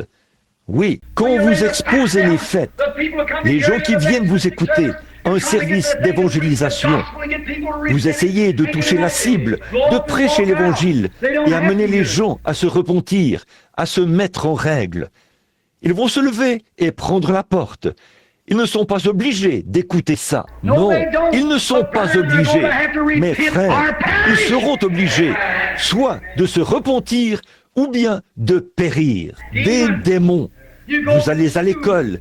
Ils ont envahi l'école. Regardez un peu partout dans le pays aujourd'hui. Regardez bien, vous les gens, les protestants. Regardez, aujourd'hui, il y a 4 très grandes écoles catholiques qui ont été construites. Comment ça? Vous levez les barrières. Je n'ai rien contre le catholicisme, bien que je n'y crois pas. Je suis strictement protestant. C'est tout à fait exact. Et je peux prouver on ne peut pas argumenter avec eux. Ils disent, ce que la Bible dit, ça nous est égal. Nous savons ce que l'Église dit. Dieu est dans sa parole. C'est ici que Dieu est. Mais certains des catholiques, ils sont tellement fidèles à leur Église. Il y aurait de quoi vous faire honte, à vous, comme protestants. Si seulement vous étiez aussi fidèles à la Bible que sont fidèles à l'Église. C'est vrai, mais ils ont tort. Ça, je peux le dire. sous l'autorité du Dieu Tout-Puissant qu'ils ont tort. Absolument. Et vous, les protestants, vous avez tort d'agir comme vous le faites, parce qu'en réalité, vous savez faire autrement, et vous agissez comme ça. Ça fait de vous un hypocrite. Assurément, c'est l'invasion. Les églises lèvent les barrières. Et maintenant, au lieu de l'église, on cherche à faire une beauté à l'église, à construire une église plus grande, à la surmonter de grandes flèches, à avoir de grandes orgues énormes, et tout faire en cherchant à prendre exemple sur l'église catholique. Vous ne voulez pas prendre exemple sur l'église catholique si elle est vouée à la destruction. En effet, c'est ainsi dit le Seigneur. Elle est vouée à la destruction. Et vous, qui avez pris exemple sur elle, vous irez avec elle. Mais ce qu'il nous faut aujourd'hui, ce n'est pas une grande église, une grande flèche. Ce sont des autels à l'ancienne mode, où les péchés sont consumés, sous l'effet des prières consacrées d'hommes et de femmes qui aiment le Seigneur Jésus-Christ. Vous le savez. Voilà ce qu'il nous faut. Écoutez-moi, mes amis, écoutez-moi. C'est par amour. Mon temps est écoulé. J'aimerais vraiment m'attarder sur ces choses. Là, j'y reviendrai un peu plus tard, à cette invasion. Jusqu'où elle s'est étendue. Elle a envahi. Elle a envahi nos nations. Elle a envahi les États-Unis. Maintenant, souvenez-vous, je n'ai jamais voté de ma vie. Voyez, ce n'est pas une raison de se vanter. C'est mon droit d'aînesse, comme Américain, si je veux le faire. Mais j'ai trop d'estime pour mes amis pour les faire entrer là-dedans. Regardez, j'ai vu des hommes très bien entrer en politique et en ressortir des escrocs. Et je ne veux pas ça. Pour moi, il y a une seule chose. Je suis ici à bâtir la plateforme d'une seule personne, celui qui est le candidat, et c'est Jésus-Christ, et lui seul. C'est à lui que je consacre mon temps. C'est vrai, si je peux remettre l'église d'aplomb, le reste du monde suivra tout seul. C'est vrai. Mais je vais vous dire, quand M. Roosevelt, cet homme est mort, qu'il repose, j'espère bien qu'il le fait, est entré en politique et il s'est présenté pour 3 ou 4 mandats de suite. Il a pris le contrôle, tout simplement les préliminaires d'une dictature. Je peux vous le prouver dans les Écritures, où j'ai dit que cela arriverait. C'est vrai, nous n'avons plus de constitution. Elle était mise en pièces. Tout est traité à la légère. Les républicains sont aussi pourris que les autres. C'est du pareil au même. En effet, tous les royaumes seront démolis, mais le royaume de Jésus-Christ subsistera et régnera pour toujours. C'est vrai. Daniel a vu la pierre se détacher de la montagne et frapper le monde politique là-bas, l'écraser et le réduire en poussière, comme ça, comme le blé sur une aire de battage en été. Mais cette pierre a grandi pour devenir une grande montagne qui s'est étalée sur les cieux, a rempli les cieux et la terre tout entier. C'est ça. Le monde politique est fichu. Notre nation est fauchée. Souvenez-vous-en que Frère Branham l'a dit. Ainsi dit le Seigneur. Notre nation est démantelée. Elle ne se relèvera jamais. Elle est fichue comme toutes les autres nations. C'est la plus grande nation du monde, de celles qui subsistent encore aujourd'hui. Mais la semence même du diable a été plantée dans le cœur des gens. Elle est entrée dans Hollywood et elle s'est introduite dans les gens. Et elle a entrepris ceci. Et pas moyen de rien leur dire. Élisez un président qui essayera de mettre un terme au whisky sans qu'il y ait prohibition. Voyez ce qui arriverait. Il se ferait descendre 2 heures après être entré en fonction. C'est sûr, il ne peut pas tenir le coup. Le monde entier est contre lui. Oui, monsieur, vous ne pourriez pas. Elle est fichue. Elle a été envahie et l'esprit du communisme a pris le contrôle. Allez dans nos écoles aujourd'hui. Regardez nos enfants d'âge scolaire, nos petits qui vont à l'école. Vous devriez voir ce qui se passe. Des petites filles, ici dans les écoles et tout, âgées de 14 et 15 ans. Leur maman les envoie à l'école. Leur vie est gâchée côté moral, côté mental, des narcomanes, des drogués, des fumeuses de cigarettes et tout le reste dans le genre. Et encore des enfants, toutes jeunes comme ça. Ce serait aussi difficile de trouver une vierge parmi certaines d'entre elles que de trouver une aiguille dans une botte de foin. Elles sortent avec les garçons, on apporte des couvertures et on s'étend au bord de la rivière et partout ailleurs. Et je peux vous le prouver, mes amis. Je ne le dirais pas en chair si je ne savais pas de quoi je parlais.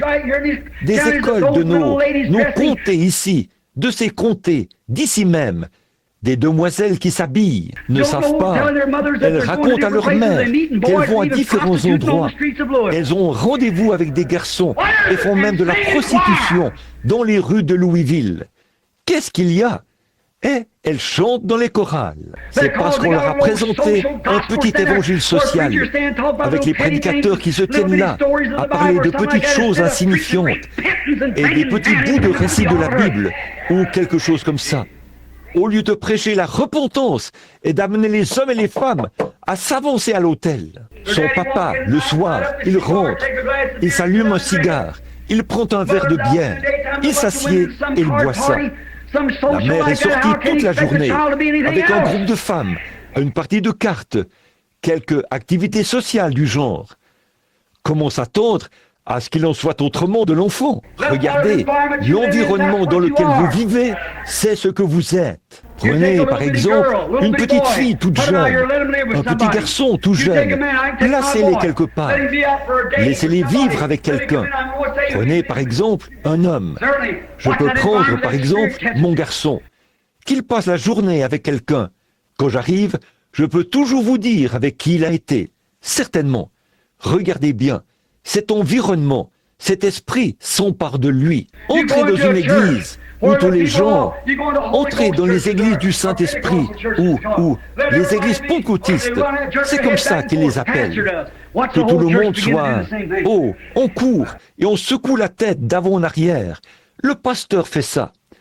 Regardez bien toute l'assemblée se mettre à faire la même chose. Que les hommes, ces gens, se lèvent et se conduisent d'une manière affreuse ou quelque chose. Regardez bien l'ensemble agir comme ça. Allez quelque part où le pasteur est très guindé et froid. Regardez bien tout le groupe faire pareil. Vous entrez dans cet environnement-là. Prenez un homme bien, un homme de bonne moralité, et qu'il se marie avec une petite femme qui ne vaut pas 4 sous. Avant longtemps, lui non plus ne vaut pas 4 sous. C'est ce qui est arrivé à Akab. Prenez la même chose, vice-versa. Qu'une gentille petite femme se marie avec un vieux bonhomme qui ne vaut pas 4 sous. Bientôt, elle agit comme lui. Je pourrais vraiment continuer ce matin et vous indiquer des petits foyers brisés et tout, où de charmantes petites mères se sont unies avec un papa ivrogne et tout. Elles pensaient pouvoir arriver à les aider. Et maintenant, c'est tout le monde, la mère et tous les autres, qui boivent et se conduisent comme ça. C'est l'environnement. Qu'est-ce ? C'est le diable. C'est le diable. L'invasion. Il a pris ce pays d'assaut comme un lion rugissant. Il s'est installé ici. C'était ce qu'il y avait de mieux comme endroit à Hollywood. Il a dit, je peux prendre le contrôle du cinéma ici, jusqu'à ce qu'il y ait la télévision, et à ce moment-là, je les aurai. Et il s'est établi là-bas. Et les gens d'église, au lieu de faire fermer les cinémas et de ne pas permettre à leurs enfants d'y aller, ils leur donnent 10 cents le dimanche après-midi et ils les envoient là-bas pour qu'eux puissent avoir une petite partie de cartes en société, qu'ils puissent sortir tranquilles et se balader. Oh, quelle honte! Maintenant, ils n'ont qu'à allumer la télévision et ils peuvent y regarder toutes les saletés, les âneries qu'il y a dans le monde. C'est vrai, je n'ai rien contre le cinéma, je n'ai rien contre la télévision. C'est la pourriture qu'on y présente. C'est ça qu'il y a. Si vous y aviez maintenu la moralité, elle se serait maintenue. Aujourd'hui, vous ne pourriez pas vendre les chaussures à boutons à l'ancienne mode, ici, en ville. Pas du tout. Les femmes n'en veulent pas. Elles veulent avoir les orteils sortis. Toutes les autres femmes font comme ça. C'est vrai, quand vous allez à l'église, vous ne pouvez pas vendre la religion de l'ancien temps. Parce que l'autre femme, elle ne veut rien avoir à faire avec ça. Non, monsieur, je n'ai pas besoin d'aller là-bas. Moi, je crois, un point c'est tout. Oh, frère, le diable aussi, il croit. C'est vrai. Ou bien vous vous repentirez, ou bien vous périrez. Désolé, là. Non, je ne le suis pas. Non, je ne le suis pas. Non, je retire ça. J'aime les gens. Mais je vous aime trop pour vous voir plonger tête baissée là-dedans. Si Dieu le veut, je reviendrai là-dessus un peu plus tard cette semaine. Maintenant, vous, les mères, qui êtes des mères, je vais vous dire un mot avant de m'en aller. Que Dieu vous bénisse. Vous élevez vos enfants comme il faut. Nous reviendrons à cette invasion. Nous devons encore voir ce qu'elle a fait dans les foyers et dans bien des endroits, les écoles et d'autres endroits ailleurs. Nous y reviendrons. Mais l'invasion des États-Unis, le diable l'a prise sous son contrôle. Ne craignez pas la Russie. La Russie n'a rien à faire là-dedans. Nous le faisons nous-mêmes. C'est notre état de pourriture à nous, ici même. C'est vrai. Savez-vous qu'aux États-Unis, il y a plus de cas de divorce que partout ailleurs dans le monde? Plus de divorces. Pensez-y. C'est affreux, n'est-ce pas? La maternité s'est détériorée. Les mères ne restent plus à la maison avec leurs enfants comme autrefois. Il leur faut un emploi. L'autre jour, là, un certain épicier de la ville nous parlait. Ces femmes qui travaillent dans les usines, ces jeunes femmes qui sont mariées et avec plein de jeunes enfants.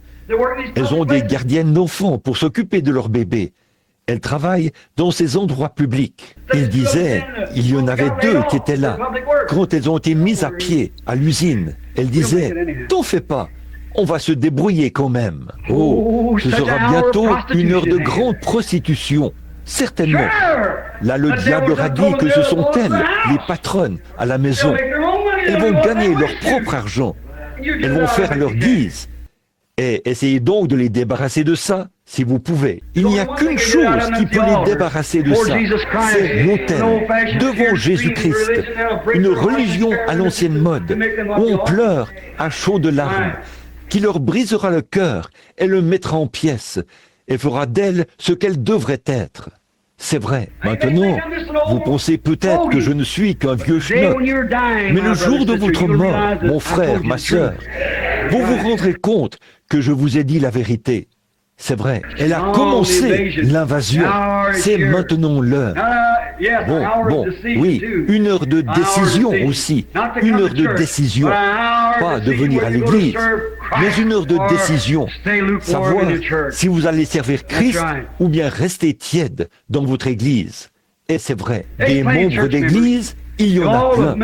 Si tous les membres ou les gens de l'Amérique qui font profession d'être chrétiens étaient de vrais chrétiens, des chrétiens nés de nouveau, frères, nous serions autant en sécurité qu'on le serait au ciel, presque. Des guerres et des problèmes. Oui, monsieur, les maladies quitteraient le pays. Tout le reste, ce serait agréable, n'est-ce pas, de descendre la rue et de voir une dame qui passe et un homme. Bonjour, sœur. Bonjour, frère. Continuez à marcher. On n'a pas le moindre souci du monde. Tout va à merveille. Un homme arrive au coin de la rue. Au lieu de chercher à vous écraser, il s'arrêterait.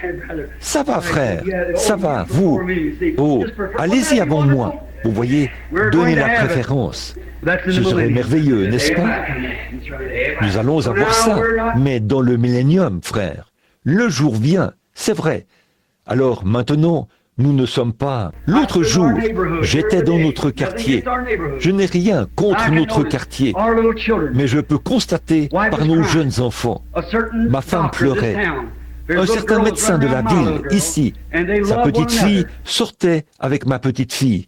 Et elle s'aimait beaucoup, jusqu'au moment où ils ont découvert qu'elle s'appelait Branham et qu'elle était l'enfant du révérend Branham. Avec ça, c'était réglé. La petite fille ne pouvait plus sortir avec ma petite fille. Oh, je me suis dit, eh bien, ce n'est pas grave. Certains des petits voisins qui venaient par là, on disait, eh bien, Il n'y avait pas de mal à ça. Alors, ils sont allés voir leur pasteur. Ne me dites pas le contraire. Vous savez, j'ai un moyen de savoir beaucoup de choses, vous voyez. Alors, ils sont allés voir leur pasteur et ils ont dit, vous savez, il y a un homme qui habite dans notre quartier. Il est vraiment très gentil avec nos enfants. Ils ont dit, c'est le révérend Branham. Il les emmène, les transporte dans son vieux camion et les sort. Il a dit, eh bien, on n'a rien contre le révérend Branham.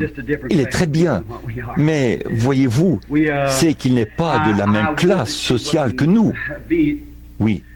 Nous, je préférerais que vous ne soyez pas... Vous savez, pour ma part, je ne... Disons, parlez-leur, soyez gentils, mais que ça s'arrête là. Oh, frère, ma femme était là. Elle pleurait. J'ai dit, chérie, c'est une ligne de démarcation. Moi et ma maison, nous servirons l'Éternel. Que le monde entier s'écroule autour de moi. Ce sera encore Jésus-Christ. Même si on me traite de fanatique, même s'il est mes semblables et tout, mais vite, c'est encore Jésus-Christ que je choisis. Tenez la main immuable de Dieu. Quand les amis de cette terre vous abandonnent, cramponnez-vous encore plus à lui. Accrochez-vous à lui. Oh Dieu, donne-moi de prêcher comme jamais auparavant. Donne-moi de prêcher à des hommes qui se meurent, comme étant moi-même un homme qui se meurt. Donne-moi de prêcher aux gens comme si je n'allais plus jamais prêcher une autre prédication. Donne-moi de les convaincre de venir à l'autel, avec un visage ruisselant de larmes, qu'ils rentrent chez eux et vivent comme des chrétiens, et vivent ainsi dans leur quartier. Qu'ils cessent toute cette rigolade, et de courir partout, et de sauter, et de faire n'importe quoi, et de se conduire comme ceci, et de sortir de leur gonds à cause de ceci, et de suivre cette voie-là. Oh, ne faites pas ça, c'est le diable. Ces esprits démoniaques viennent sur les chrétiens. Souvenez-vous, les ministres là-bas, c'étaient ces prophètes. C'étaient des prophètes, c'étaient des hommes religieux qui offraient le sacrifice. Ils étaient tout aussi religieux que les enseignants d'aujourd'hui. Mais frères, ils étaient bien loin de connaître la vérité. Ne voyez-vous pas comme le diable est religieux ? Le diable, ce n'est pas un outil, quelque chose d'énorme comme le communisme, complètement opposé au christianisme. Ça ne l'est pas. C'est du diable, c'est sûr. Mais ce n'est pas l'Antichrist. L'Antichrist est très religieux, très religieux. C'est un esprit religieux qui a crucifié Jésus. C'est toujours un monde religieux, un peuple religieux qui a crucifié. C'étaient les gens religieux qui étaient contre le vrai Christ. C'étaient les prophètes religieux qui étaient contre Michée. Ce sont les gens religieux d'aujourd'hui qui sont contre le message de Dieu. Souvenez-vous, je vous ai mis en garde, je vous l'ai dit. Je ne parle pas tant du catholicisme, des baptistes, des méthodistes. Je parle des gens qui sont des gens de la sainteté, qui marchent selon cette voie. Regardez ce qu'il en est aujourd'hui. Comme la chose s'est répandue, on est comme au théâtre. Oh là là, parfois j'arrive au milieu de tout ça. Et mon cœur se brise à l'intérieur de moi. On est là, sur l'estrade, avec un vieux banjo, à gratter ce vieux banjo et racler un vieux violon comme ça. Est-ce un tel, le cow-boy du Texas? Je n'ai rien contre cet homme, mais ces choses appartiennent au monde, là-bas. C'est vrai, je préférerais me tenir là, frère, avec absolument rien, ne rien savoir du tout, mais simplement me tenir là, lever les mains et dire « Jésus, garde-moi près de la croix ». Oui, monsieur, je porterai cette croix consacrée jusqu'à ce que la mort me libère. Alors, je rentrerai à la maison pour porter une couronne, car il y a une croix pour moi. Vous, les petites mères, ici ce matin, qui ont été de vraies mères, et je sais que c'est le cas de beaucoup d'entre vous, de chacune de vous, je pense. Je vais vous dire quelque chose. Que Dieu vous bénisse. Vous êtes le 5e évangile je pense. Je vais vous dire ce qu'il en sera là, de vos enfants, juste un petit quelque chose. En effet, Frère Neville va probablement prêcher au sujet des mères ce soir, ou quelqu'un d'autre, celui d'entre nous qui prêchera, bon, au sujet des mères. Mais écoutez, je vais vous demander quelque chose. Souvenez-vous, quand Moïse était un petit garçon, c'est une mère qui lui a donné des directives. C'est une mère consacrée qui a pris le petit Moïse sur ses genoux et lui a dit, Moïse lui a donné tout son enseignement. Il a été son professeur, ou elle a été son professeur plutôt, sous les ordres de Pharaon. Et elle lui a dit, pour ce qui est de ces choses, a-t-elle dit, Moïse, un jour, tu délivreras les enfants d'Israël. C'est toi, le garçon, qui a reçu cet appel. Conserve-toi pur, préserve-toi des souillures du monde, car ce sera toi. Ce sera toi, nulle part ailleurs, à ce qu'on sache. Jamais il n'est allé à aucun séminaire. Il n'a reçu aucun enseignement du tout. Il est resté là, dans le palais de Pharaon, qui était un païen. Mais c'est sa mère qui lui a donné son enseignement. Voilà une vraie mère. Elle lui a enseigné les préceptes de l'Éternel. Elle lui a expliqué qu'il devait être saint. Elle lui a expliqué comment, quel genre de vie mener et comment ce que Dieu devait faire, allait faire pour lui.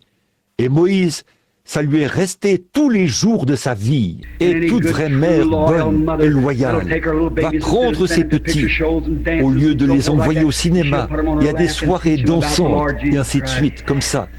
Elle va les asseoir sur ses genoux et leur enseigner le Seigneur Jésus-Christ. L'autre jour, ici, je parlais avec une mère au téléphone, et cette mère disait, « Oh, frère Billy », elle disait, « Mon pauvre garçon est dans le pétrin ». Elle disait, « Oh, dans quel pétrin il s'est mis ?» J'ai dit, « Oui, je suis au courant, chère sœur ». Elle disait, « Peut-être qu'il est en tort, je ne sais pas ». Elle disait, « L'un dit ceci, l'autre dit cela. Je ne sais pas. » Mais elle disait, « Peu importe qu'il ait tort ou raison, je l'aime. » Voilà, je l'aime. Il a dit à sa mère, il a dit, « J'ai été tellement trompé par ceci et cela. » Il a dit, « Maman, je commence à croire que tu es la seule chérie que j'ai en réalité. Une femme qui m'est fidèle, qui reste à mes côtés. Voilà l'amour d'une mère. Voilà une vraie mère. Elle va entourer son bébé de ses bras. Peu importe qu'il ait tort ou raison, elle va vers lui sans hésiter. Et si une mère peut penser ça de son bébé, à combien plus forte raison Dieu pensera-t-il la même chose des siens? Vous voyez, restez bien attachés à lui. Suivez le droit chemin. Et maintenant, je vais vous parler en vitesse d'une autre mère dans la Bible avant de terminer. Il y a une mère du nom d'Hérodias. Ce qu'elle a enseigné à sa fille, c'est la danse à claquettes. Elle voulait qu'elle soit populaire. Et celle-ci a dansé devant le roi. Et elle a exigé la tête de Jean-Baptiste. L'histoire nous rapporte que 70 des descendants de cette demoiselle qui a dansé devant la fille d'Hérodias, qui a dansé devant Hérode. 70 de ses descendants, à leur mort, soit c'étaient des prostituées, soit ils sont morts à la potence. Une mère a enseigné à son enfant les choses du monde. L'autre mère lui a enseigné les choses de Dieu. L'un est devenu un grand leader, un conquérant, immortel parmi les hommes aujourd'hui. Et l'autre, c'est une débauchée. Elle est en enfer. Et elle en a entraîné des milliers de milliers avec elle. Vous voyez ce que je veux dire? Élève l'enfant selon la voie qu'il doit suivre. Et certainement que je suis de tout cœur avec vous, les pauvres mères assises ici, qui portez une rose blanche. Il existe un ciel où cette mère est partie aujourd'hui, ou une bonne mère à l'ancienne mode qui a vécu pour Dieu et probablement allée de l'autre côté du voile. Elle attend votre arrivée. C'est vrai. Vous qui portez une rose rouge, là, je vous respecte et je vous honore.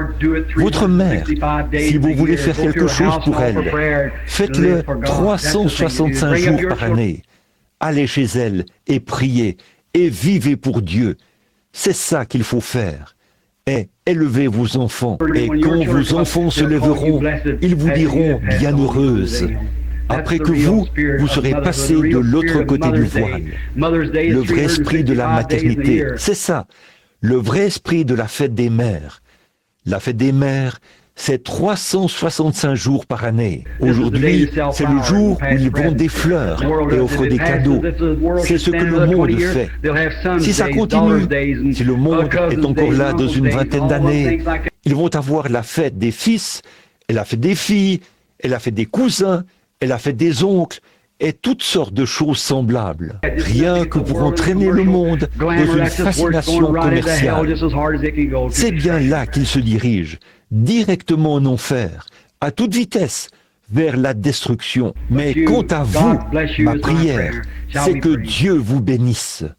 Prions. Notre bon Père Céleste, alors que ce matin, nous retournons en pensée des centaines d'années en arrière, là-bas, que nous revoyons le moment où Josaphat s'est tenu aux côtés du roi Akab. Et au fond de son cœur, il y avait encore quelque chose qui venait de Dieu.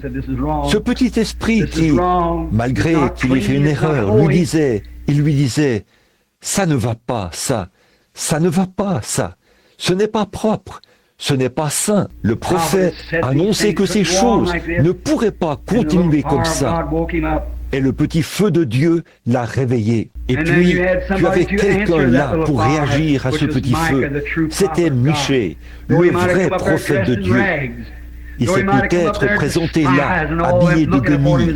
Il s'est peut-être présenté là, méprisé. Et ils l'ont tous regardé, comme une bande de loups qui regarde un agneau. Mais il a dit la vérité. Quitte à devoir être giflé, quitte à devoir être jeté en prison et nourri du pain et de l'eau d'affliction. Mais il reste que les paroles qu'il a prononcées se sont accomplies, car tu étais avec lui. Oh Dieu, accorde aujourd'hui, et nous regardons dans cette Bible, nous regardons les livres de l'Église, les décalogues et tout, les églises, les rites, et nous les voyons qui font ceci, cela ou autre chose. Mais examinons la vraie parole ici et voyons ce qu'elle dit. Sans la sanctification, personne ne verra le Seigneur. Recherchez la paix et la sanctification sans laquelle personne ne verra le Seigneur. Celui qui aime le monde ou les choses du monde, l'amour de Dieu n'est pas en lui. Dans les derniers jours, il y aura des temps difficiles. Les hommes seront égoïstes, hautains, fanfarons. Oh, ces grandes choses, Seigneur, qui arrivent, emportés, enflés d'orgueil, aimant le plaisir plus que Dieu, enseignant aux gens des préceptes d'hommes, au lieu des commandements de Dieu, ayant l'apparence de la piété, et reniant la puissance du Saint-Esprit, qui peut remplir un homme de l'Esprit, lui donner de se réjouir, faire couler les larmes de ses yeux, lui donner d'aller prier pour les malades, lui donner de parler en langue et d'interpréter, lui donner de prophétiser. L'Esprit de Dieu, du Dieu vivant, ils l'ont tout simplement retiré pour s'en remettre à un club quelconque ou quelque chose comme ça, ayant l'apparence de la piété et reniant ceux qui ont fait la force. Oh Dieu, puisse ce petit auditoire aujourd'hui se réveiller rapidement, tout de suite, avant que vienne le temps de la fin et qu'il les surprenne dans cet état-là. Puissons-nous être, nous renouveler, comme la Bible dit, levez-vous et secouez-vous et demandez quelle est la voie ancienne, qui est la bonne voie. Et quand vous la trouverez, marchez-y. Oh Dieu, accorde-nous de trouver la voie ancienne, raboteuse, et nous pourrons alors nous tenir tous ensemble de nouveau, des centaines, à nous donner la main et à chanter. Je prendrai le chemin avec le petit nombre des méprisés qui appartiennent au Seigneur. J'ai commencé à marcher avec Jésus et j'irai jusqu'au bout. Oh Dieu, aide-nous à vivre comme ça et à être comme ça. Bénis toutes les chères mères qui sont assises ici, Seigneur, sachant que ce sont des mères, elles aussi, avec une rose blanche épinglée sur leur manteau ce matin, en mémoire d'une chère vieille maman qui est partie de l'autre côté. Ô Maître de la vie, bénis-les, Seigneur, et qu'elles aussi, elles soient bienheureuses, et que les souvenirs qu'elles laisseront à leurs enfants soient comme ceux que leur mère leur a laissés, si elle s'en est allée de l'autre côté du voile, vers un ciel glorieux. Accorde-le, Seigneur. Et un bon matin, quand la vie quittera nos veines, et que le souffle nous manquera, le voile s'ouvrira. Peut-être qu'elle viendra au bout du Jourdain pour nous aider à traverser. Oh, que vienne ce jour glorieux où nous poserons les pieds là-bas, où il n'y aura pas, l'air ne sera pas vicié à cause de la fumée de cigarettes. Il n'y aura jamais un ivrogne dans la rue. Il n'y aura jamais une prostituée. Il n'y aura jamais de péché. Il n'y aura jamais rien de semblable. Mais dans la glorieuse éternité, nous vivrons en paix avec notre Seigneur Jésus-Christ et avec nos enfants. Et, oh, quel jour merveilleux! Ô Père, au milieu de ces grandes ténèbres, le combat qui fait rage, le diable qui envahit les pays, et envahit les chairs, et envahit les églises, et envahit les peuples, envahit le monde des affaires, envahit les villes, et les écoles, et les foyers. Ô Dieu, aide-nous à tenir ferme, à dégainer l'épée rapidement, et à combattre pour Dieu, comme Moïse et les Lévites l'ont fait là-bas, quand il y avait du péché dans le camp. Aide-nous, Seigneur. Pardonne-nous maintenant et bénis-nous. Et garde-nous humbles. Brise-nous, Seigneur. Oh Dieu, tu as dit, celui qui marche seulement avec larmes reviendra certainement dans l'allégresse quand il portera ses gerbes. Oh Dieu, brise-nous en morceaux. Façonne-nous à nouveau, Seigneur. Nous nous éloignons trop du chemin. C'est mon cas, Seigneur. J'en arrive au point où je me demande combien de personnes vont assister à ma réunion. Oh Dieu, je veux que toi, tu y assistes. Viens, Seigneur. Oh Christ, viens, Seigneur. Brise-moi. Façonne-moi de nouveau. Oh Seigneur, ne me laisse jamais m'arrêter à ces choses-là. Oh Dieu, garde-moi de ces choses. Aide-moi, Seigneur, à prêcher, comme je le disais tout à l'heure, comme un homme qui se meurt à des hommes qui se meurent, sachant que nous devrons tous affronter l'éternité. Nous devrons nous tenir devant toi, alors que tu ne seras pas d'un abord agréable, que tu n'auras pas de miséricorde, que tu seras là, sans miséricorde, alors que tu seras là, en colère, pour exercer un jugement contre les nations et contre les gens qui ont rejeté et dédaigné l'amour de ton enfant. Oh Dieu, que je reçoive sa miséricorde aujourd'hui, afin que ce jour-là, j'ai de l'assurance devant lui. Quitte à pleurer maintenant, mais tu effaceras tout ça pour le transformer en joie. À ce moment-là, quand tu diras, entre dans les joies du Seigneur, qui ont été préparées pour toi dès la fondation du monde. Ô Dieu, sois avec nous maintenant et aide-nous. Nous prions au nom de Jésus. Amen.